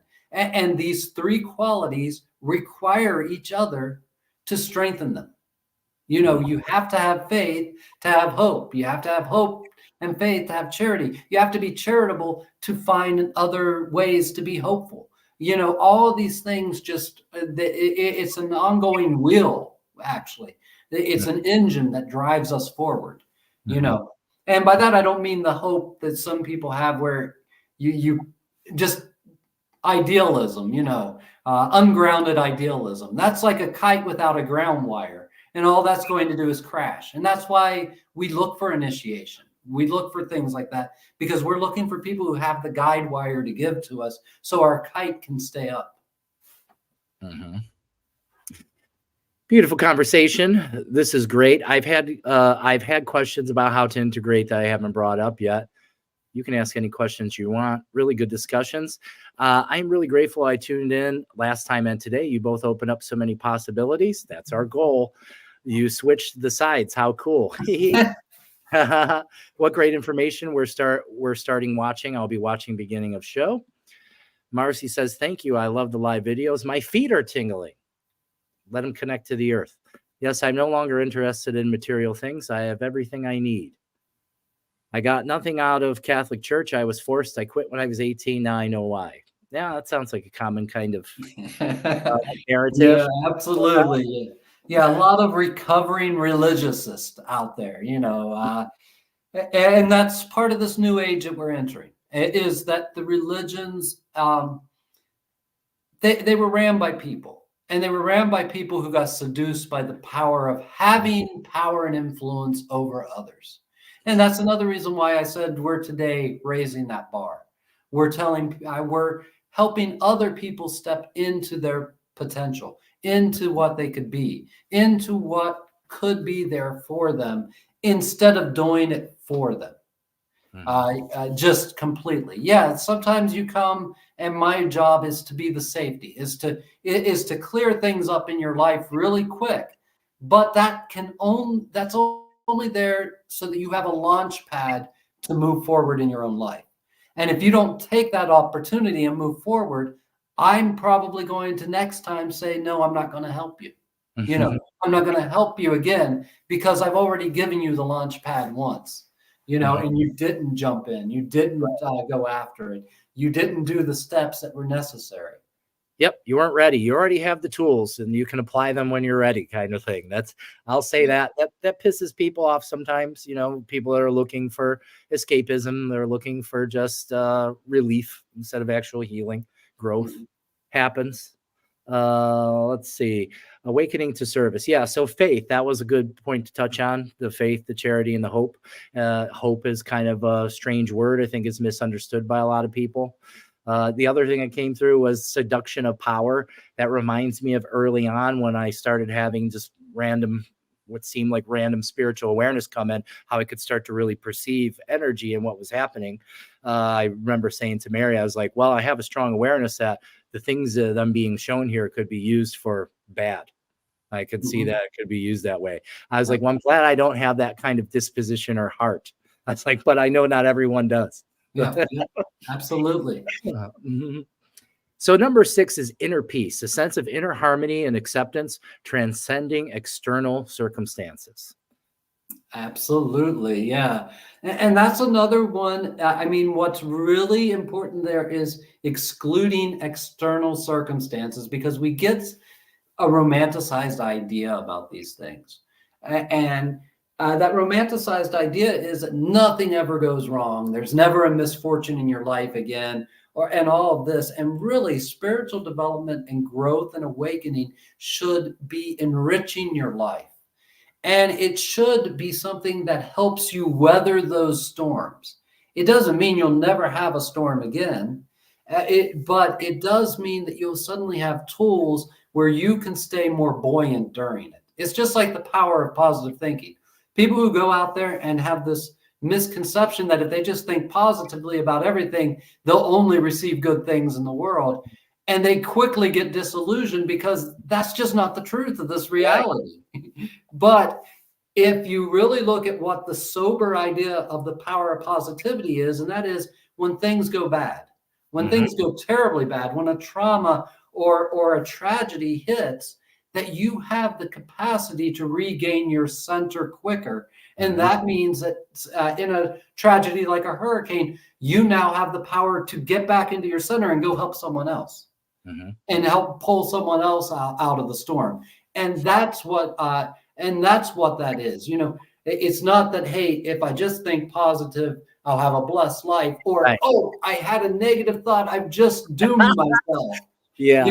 That is so, and I touch on this a lot with people because I fear that a lot in people. And what I fear is that it creates a circumstance where they're going to become so disillusioned that they'll turn back on their own growth because of an ungrounded because the concept was taught to them in an ungrounded way. Right.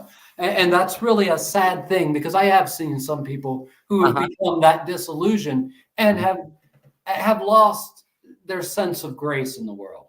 It's still there. The grace is still there, but they lost their sense and their experience of that grace. So, with that, it's just like with the Buddha story. When Buddha finally overcame Mara, which was, the illusion and everything, what did that really mean? Did that mean that Buddha never suffered again, never had bad thoughts? No, if you really research it, you'll find all kinds of times when those bad thoughts would come to Buddha again.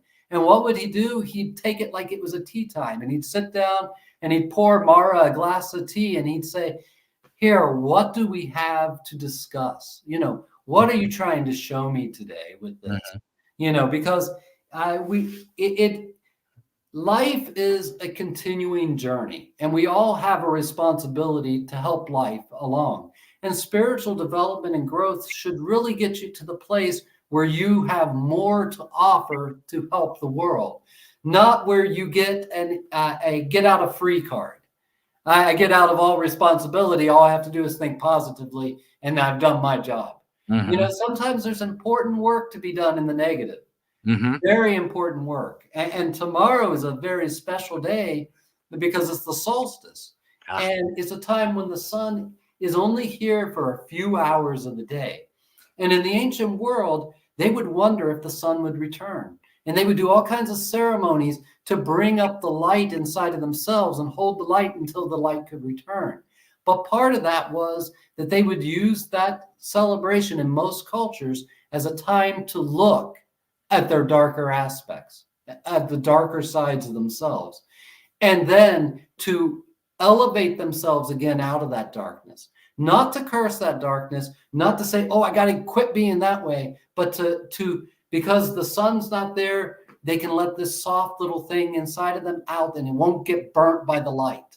And it can have a moment to express itself, and they can have a moment to feel their fear, to feel their sadness, to feel their depression. And then they can make the choice to elevate themselves again. We have this every 28 days, we have a new moon. And traditionally in shamanic cultures, that every new moon, you would go in and you would look at your shadow. You would play with your shadow. You would let the shadowy side come out, and you'd let yourself act a little more like your shadow, and you'd let all that happen. And then you would elevate yourself again.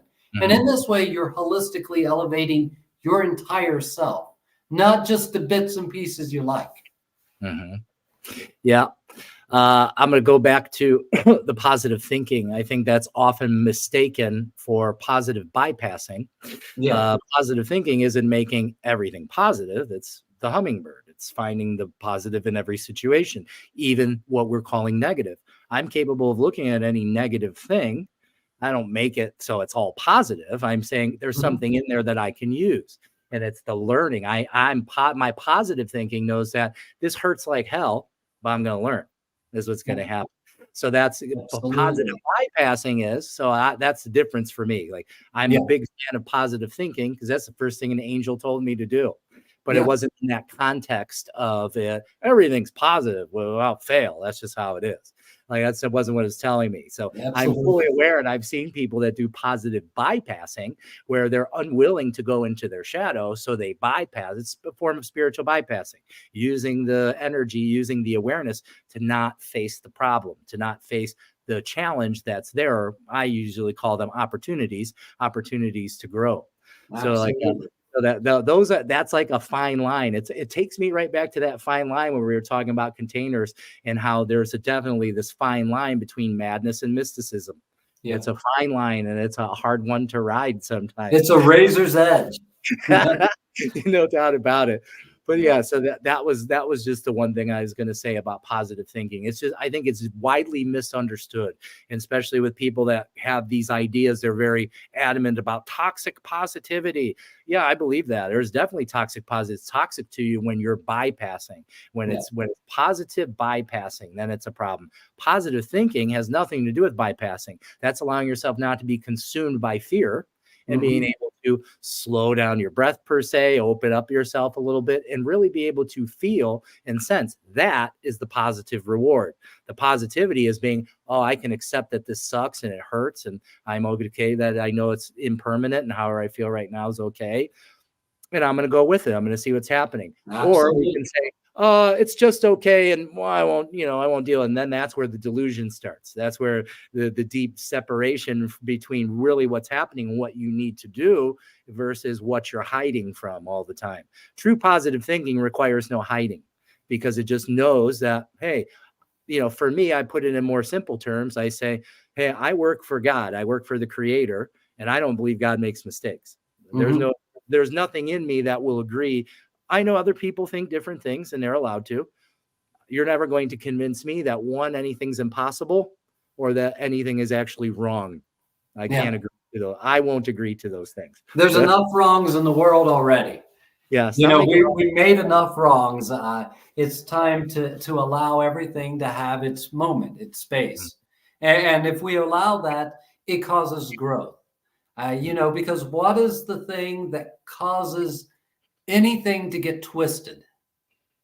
Hunger, thirst. It doesn't matter if it's hunger for love, hunger for food, thirst for water, but these are the things that twist everything. So if everything is given its acknowledgement, if everything is given some love, if everything is allowed to be and honored in its own aspect, in its own place, then we reduce the amount of thirst in the world. We reduce the amount of hunger. We reduce the amount of these things, and the universe behaves differently. Marcy asks interesting questions. How do you know if you cleared your karma? Well, if you're asking that, it means you haven't. That would be the first place I would point to you. I don't know if Zane has more to expand on that. Well, I just because I've studied the East a lot, and one of the things is karma is a unique concept that has been westernized in a very strange way. Yeah, and and karma is like someone might say, "Oh, you were a really bad person in your last life, or you haven't been really good this life, so now you're going to get the karma of a punishment." It's a reward and a punishment system. That's not karma in the Hindu system. Karma is that there is a cause and there is an effect. And this is how it might work out. Maybe in a past life or in this life, I was blessed with a lot of money. And while I was blessed with a lot of money, I became extremely selfish and I didn't help anyone out at all. Now, our Western idea of karma might say, well, then your next life, you're going to be poor so that you live in those people's shoes. No, the Indian idea of karma, the Hindu idea actually says maybe the next life you'll be even richer, and that will give you another chance to be generous with that wealth. It's not you do a negative, you get a negative. You do a positive, you get a positive. The will of karma, and really I like to look beyond the idea of karma into the idea from another culture, which is Aini. And Aini doesn't have this, it's a reciprocal exchange, but we understand with Aini, we always get back more than we give. That's the fundamental law of Aini, is that you will give, but whatever you give, you'll get back in tenfold. And we're not talking about a material exchange there. We're talking about something greater than that. We're talking about something beyond that, And with Aini, we believe that all karma is always settled all the time, and that we don't have to live through it. But we each have our own unique journey this life, and we have to honor where we are in our journey, So karma is the thing that keeps you in the place where you have a potential to grow. And if you burn all your karma, you have no reason to be alive in this plane anymore. You have no reason to be here. So you'll probably start degrading. You'll probably start falling apart because you've done all that. That's really the idea of it. If you step outside of the law of karma, then you're outside of it. That's why the Buddha always chooses the illusion. All right? The Dalai Lama comes back and chooses the illusion over and over again, not the paradise of stepping outside the will. Has the potential to step out of the will of karma, out of compassion and humility, steps right back into it. Because that's part of the karma too. It's part of the balance. I have a lot of, like you just said, in the Western world, it's just been so twisted and messed up about like what karma is, like to watch people use it as like this. I grew up and it was like, I used to get irritated because people are using this word, don't know what it means, and totally misappropriating it. So I'm like, why? You're not a Hindu. Why are you using this word? Because it's stylish now. Everyone's using this karma and then saying karma is going to get you. Like, but don't you know by you saying that, it's more potential that you're probably going to incur some sort of heaviness in your reality because now you're out of Aini. is what's happening. I love Aini. Like that was one of the greatest things about the tradition when I came in and how that was explained to me. It was very organic to how it felt for me. And because like some of my practices, what I like to do is I like to sit in my stillness, in my meditation, and I begin to radiate from me gratitude. And I gratitude and I touch everything around me in the room. I can feel my eyes are closed, but I'm touching everything and I'm petting it with loving gratitude. Like those are words. It's the energy I'm sharing with it. And then it radiates back. And I feel like I'm encased and circled. It's all just love. And I'm like, gosh, that's the most beautiful feeling of balance. And Aini is when you can be in that kind of state, even if it's just for a little bit. That little bit of time is just so, it's just so amazing to be there in balance. Absolutely. Yeah. And that, and because of the concept of karma, there are teachers, and I'm not putting them down for this, and the people they're teaching need this concept, but they've equated karma and Aini, that there's good Aini and bad Aini, that you break Aini and that you keep Aini. The truth is we're always imperfect. Aini is just it's just that harmony we have with the universe and the things around us. So it starts to show us what's inside of us, the universe itself, the outer world. And that's one of the, at least one of my things is, when everyone says, oh, the world's an illusion and things like that, the spiritual teachers, there's a level of reality to that. But I always say that's just disrespectful to this earth. Because it's not an illusion. This is a real world, and it's a real loving universe. And we're given this opportunity, this time, and even the limitations we came here with, to have this one chance. This one chance at doing something amazing. Everyone out there, you have this one chance of doing something amazing, and it doesn't stop until the day you stop breathing. You have one chance to change the entire world. And to really turn the world upside down, to have a Pachacuti, and it's inside of you all the time, this ability to change your world, which will change the whole reality we live in. But we can only do that if we honor and accept the reality. If we don't honor and accept the reality around us, then it goes back into that realm of wishful thinking and toxic positivity. Yeah, that's that so again, that's a thing that I see and, I think is misinterpreted by some of the things I teach. I teach that this reality is illusory in every sort of way, but I'm not saying the experience isn't real. It doesn't matter how it's generated. That's where people get lost in the mindset. Like give love. It's amazing to me, the complexity of how it's generated, of how much I can see already. And there's so much more to learn is where it is. And so it's understanding that, I think for some people, it gains a lot of traction psychologically when you become aware that you're not just, that's that original awareness. You're not just meat and bones and material. That's not what it is. This is all waves. We have quantum physics now showing that this is non-local reality. Is what that means. But it's also, it doesn't mean the experience is the part that's real. And that's the part we have to pay attention to, is the experiential kind of wisdom that is gained in this place. And that's where the ultimate respect to what it is. I think it goes backwards for some people that everything's so concrete and real that they're missing the entire scope or view of what's really available here. Yeah, absolutely. It's, one of the ways I look at it is, there is an underlying reality, and our job in developing spiritually is to understand that reality more. And we understand the illusory nature of that reality is actually the projection of the mind onto reality. Our projection of our mind onto reality is that illusory part. But there's a true reality underneath that, underneath the story, the narrative, underneath the way we perceive the reality. There is an underlying reality under that. And that is what we're trying to tap into more and more, and to honor more and more.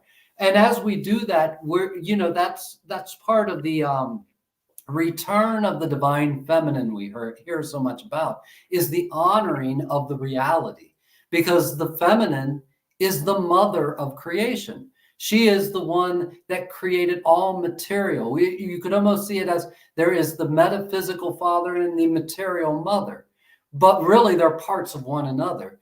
But, to honor that femininity, to honor that side of reality, that sacredness, is to learn to appreciate the reality for what it is, the Mother Earth for what she is, that she is alive, and that our body, that's the feminine part of ourselves, is our physical body, and learning to honor it and what's good for it, what's bad for it.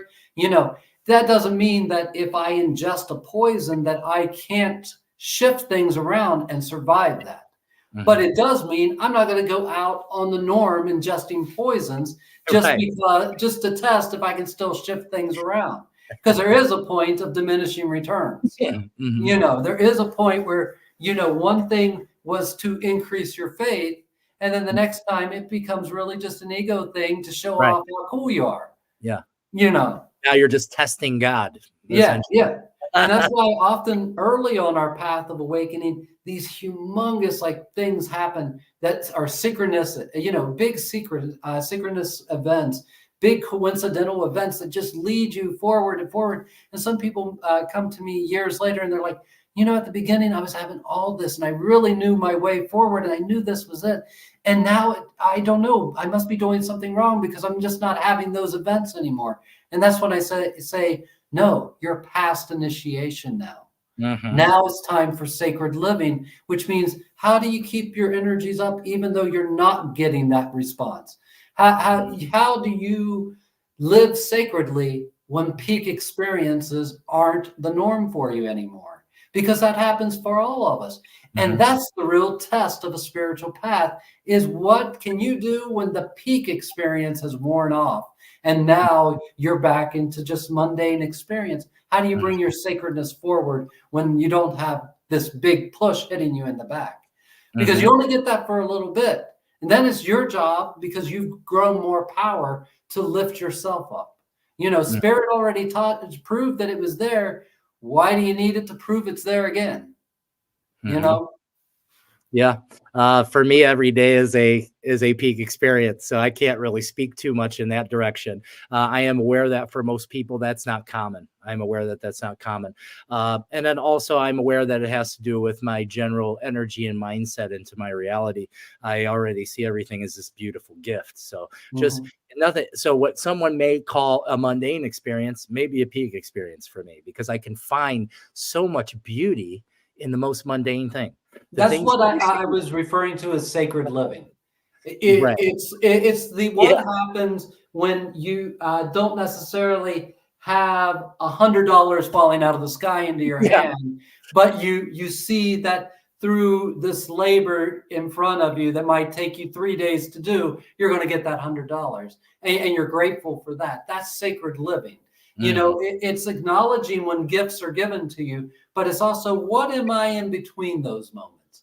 How do I function in between those moments of overt spiritual intervention? Mm-hmm. Indeed. So we'll move on to the set. Check your time, Zane. I know you got to leave. You're 3:57. Okay. Transcendence, a state of higher consciousness experiencing unity and interconnectedness. Now, before we touch on that, I do want to state that these stages are fluid and not strictly linear. All right. It can happen in kind of different order, but they do recycle. That's the other thing that I want to touch on as we move into transcendence. Transcendence isn't something you just achieve and that's it. Just as Zane was saying earlier, he's still growing too. I'm still growing too. Everyone is. That's why we're here. That's why we're in this dimension of reality. So that way we can grow through it, is what's happening. But it's also understanding that I think it's a big thing for a lot of people on the path, is understanding your growth, your spiritual development is by no means linear. It's not going to continue to always rise. You can look at it. I see it a couple ways. It's a wave. And it's also a spiral, because the spiral shows up for most people is in their healing. Say you go through a space in your early development where you work through some childhood trauma and you process that and it feels good and everything. But then a little further down the road, you start having these signals that match those same kinds of frequencies of that trouble, but you're unwilling to go into it because the ego says, I've already done that.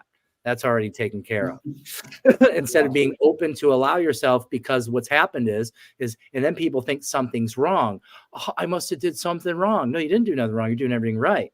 Because what this means is you've ascended into an awareness to where you can go deeper now into that imprint. You can go even further into it. And that means you get to learn more. Isn't that cool? That's that positive thinking again. Yeah. And that brought up something that came to me when we were talking about the last section. And it was, I've seen a lot of people who, when they get turned on, when they really tune in and they understand the power of positive thinking and all of that, that some of them get into reframing their thoughts. And there's nothing wrong with that. Reframing is a powerful tool to get you to take action today on something. But I've seen a tendency for people to become paranoid and think, oh no, I had a negative thought about my health. Right. I had a negative thought about this project. Yeah, I just damned it.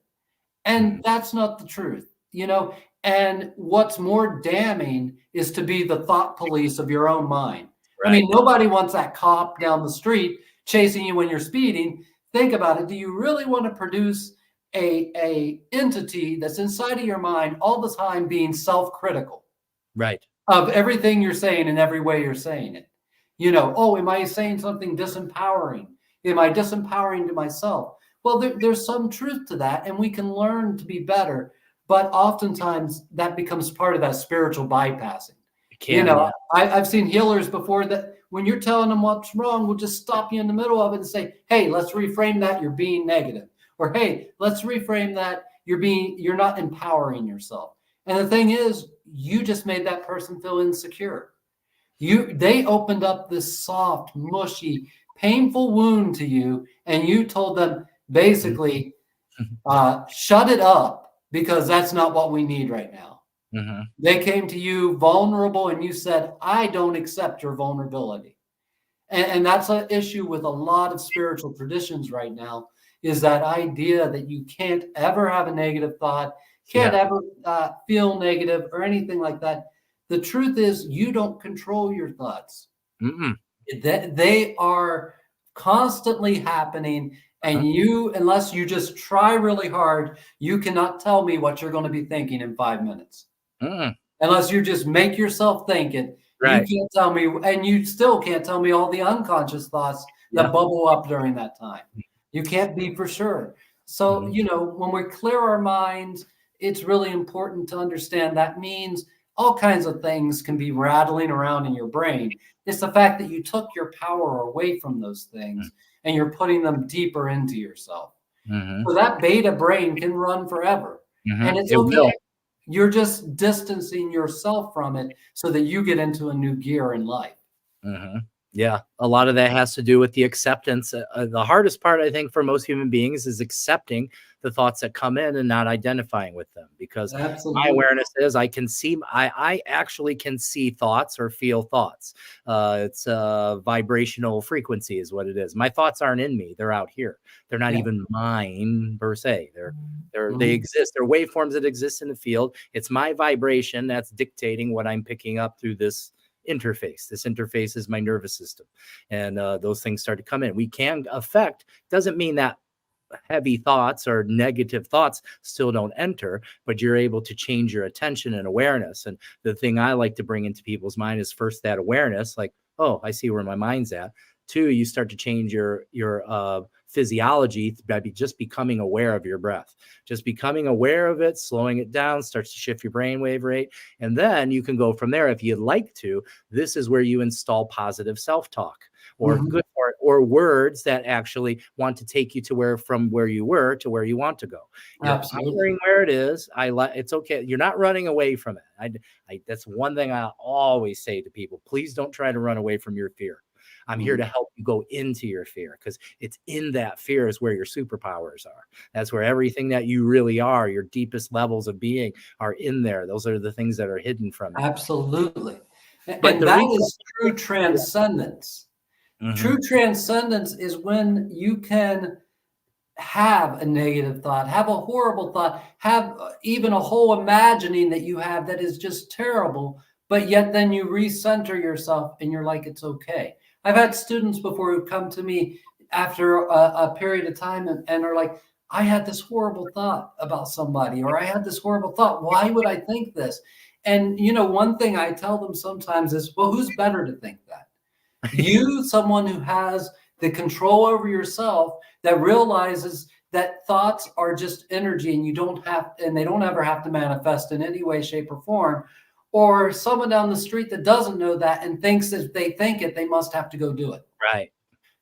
Sometimes we pick, especially in this line of work, not really work, but service. In this line of service of being a spiritual worker, we're going to draw sometimes some darkness toward us. Why? Because we're better equipped at handling it than the other people in our community at the time. So it's all about being like, oh, isn't that interesting? I just had this really weird thought. Isn't that interesting? It made me feel a little off. Okay.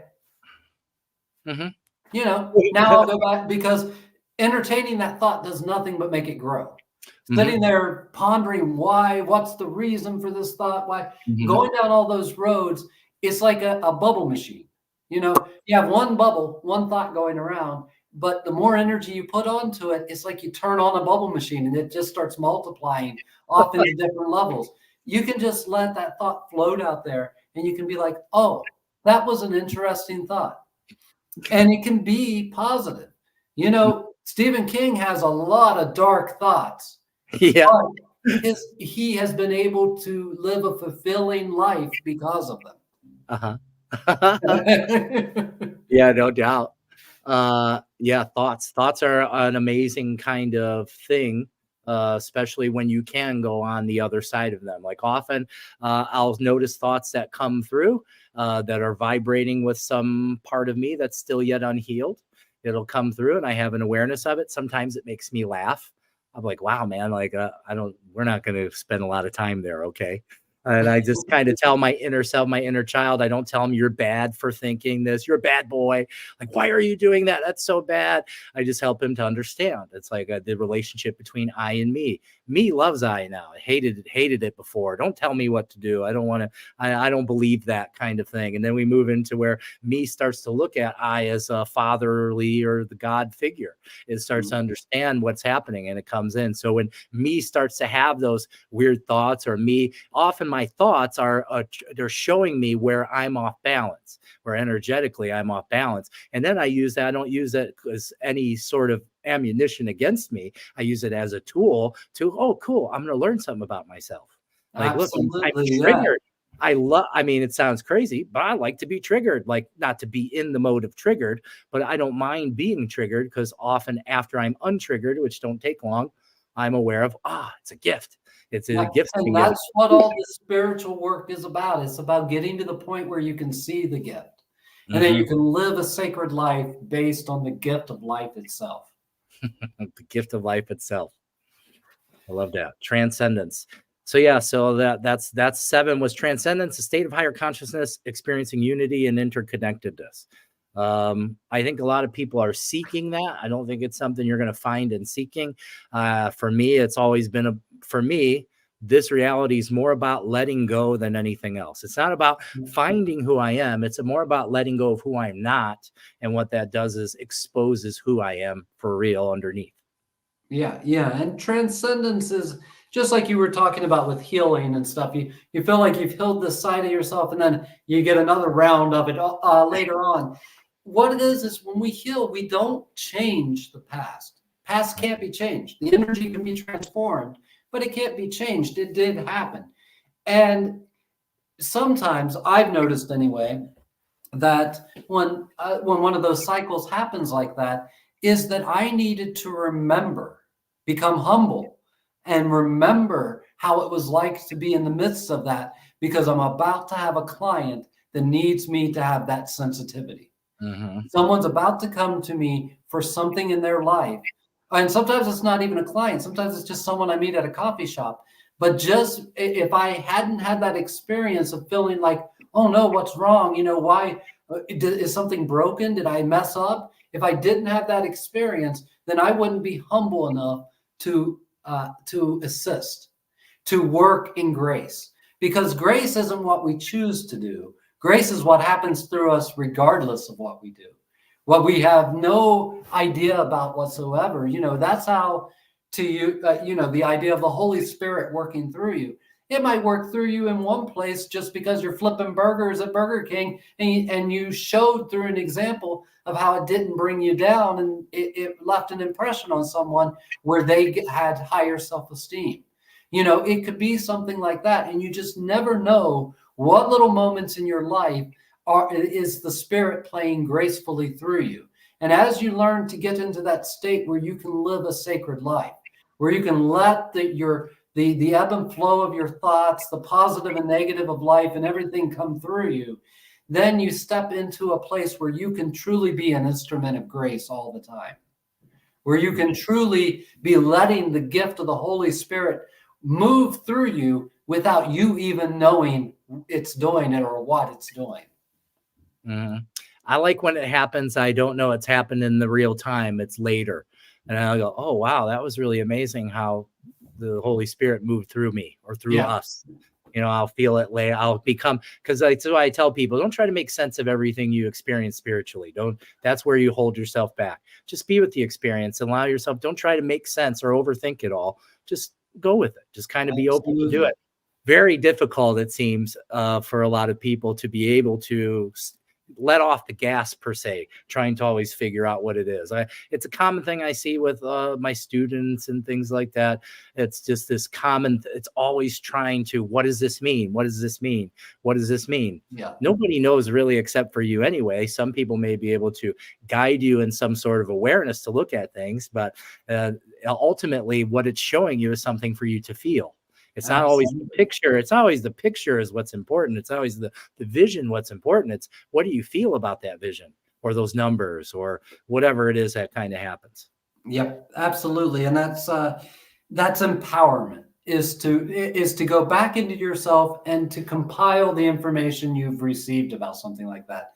I was talking about earlier going to a psychic. Well, a psychic's looking at the wave of energy you're functioning at this moment that you sat down with them. Mm-hmm. They're not seeing necessarily what will happen for you. And if you were really negative at the moment you're sitting with them, they're seeing a whole tunnel of reality that is created from your negativity at that moment. 20 minutes later, you might be in a very positive mood, and the opportunity that comes up to you, you're able to seize instead of seeing as a fear. And that's something that a psychic can't tell you, a prophet can't tell you. All they can tell you is what's most likely in the state of energy you're in right now, moving forward. And that's where a shaman's a little different, because the shaman will often look at different reality outcomes and say, which one can we most easily get to that is a natural flow that maybe isn't this one.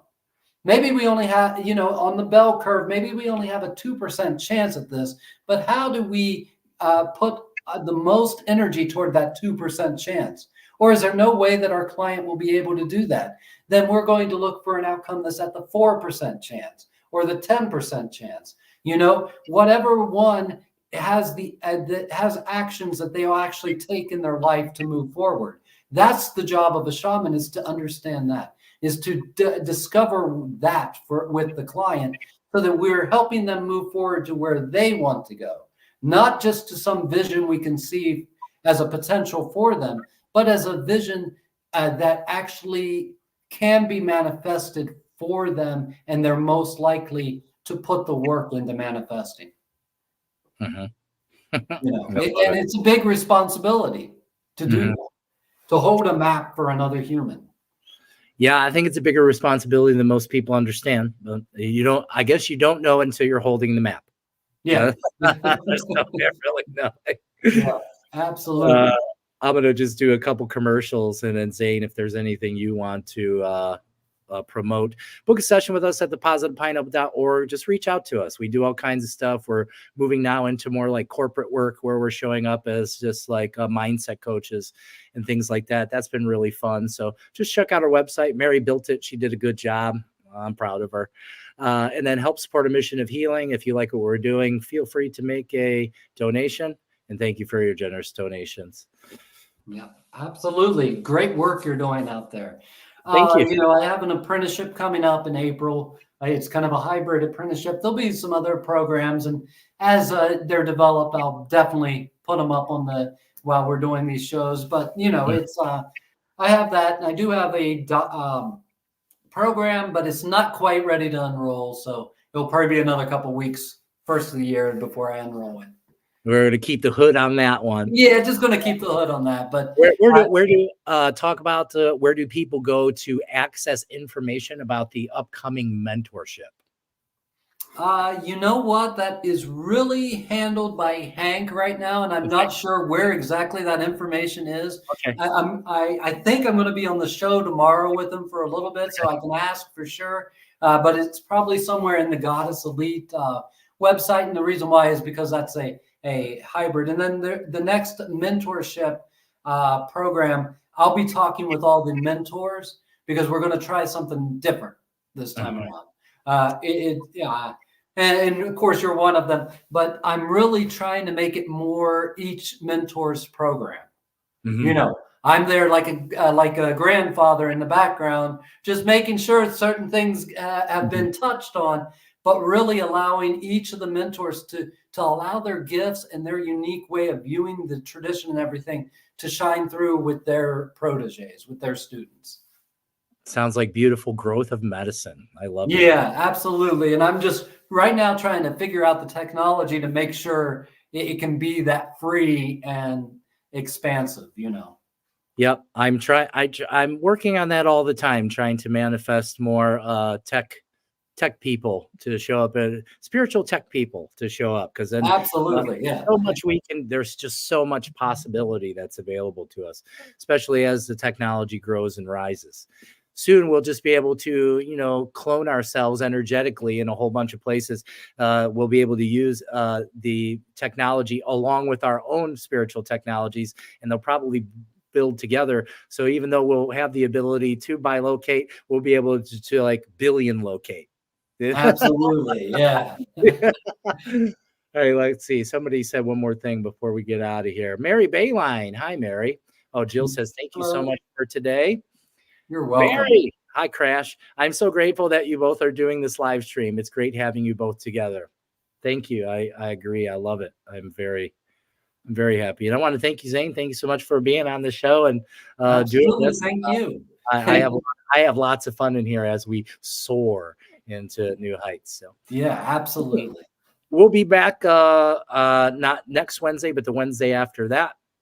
I think we'll probably be at normal time at 6 p.m. Although it seemed like 2 was good today, but 6 p.m. I actually prefer that slot. So because this is typically my workout time. So I understand that. This is typically Tony's gym time. I'm very kind of stringent about my practices and things, and I feel way off if I don't kind of do the things I need to do. I understand that completely. Thank you, Tom Thompson. Thank you. We want to send you all lots and lots of love. Zane, is there anything you'd like to close with? Sure. Let's just once again, just bringing our hands in a diamond mudra around our navel. And even though we may have forgotten about it, we open this body of light around us, and it's radiating and it's glorious and it's all around us, and it's filled with all that information that we said and all of this wisdom that was never said, never expressed in an outward way, but is just happens from our souls touching each other. And just sitting there for a moment and feeling that radiation all around you, sending it gratitude and love. Then reaching out with your fingers, like you're sticking them out into the side, into your aura, and just feeling the vibration of that liquid light on your fingertips. And then just starting to bring that body of light back up into a radiant sun above our heads. And now it's above our heads with our hands coming together in prayer position above our heads. And as we slowly bring it down, seeing that ball of light come down into our head. And it's like a magnet, and anything that we no longer need is being sucked into this magnet. and being replaced by the light of the sun. Moving your hands down toward your heart, and the ball of light comes down into your heart. And anything in your emotional body that no longer serves you is attracted to this light like a magnet and replaced by the light of this golden sun in your heart. And then just turning your hands kind of upside down and continuing that downward flow into your navel. This ball of light now inside of you and your navel, bringing out anything in your physical body that no longer serves you and replacing it with this golden light. And then just letting it slip out from your perineum, from your tailbone, down into the earth, deep into the earth like a seed of wisdom, connecting you to the ancients. And here in the dark, rich soil of the Mother Earth, planting the seed of potential, knowing that it will grow in its own time and rate, flower, and enrich the world with ears of corn. Love you all. Yay. Nike. Thank you. Nike Koyaiki Waiki Chai. Nike Koyaiki. Thank you. Thank you. Thank you. Thank you so much, everybody, for being here today. We'll see you 2 Wednesdays, Wednesday after next. Have a beautiful day. And thank you so much for soaring with us. Bye-bye.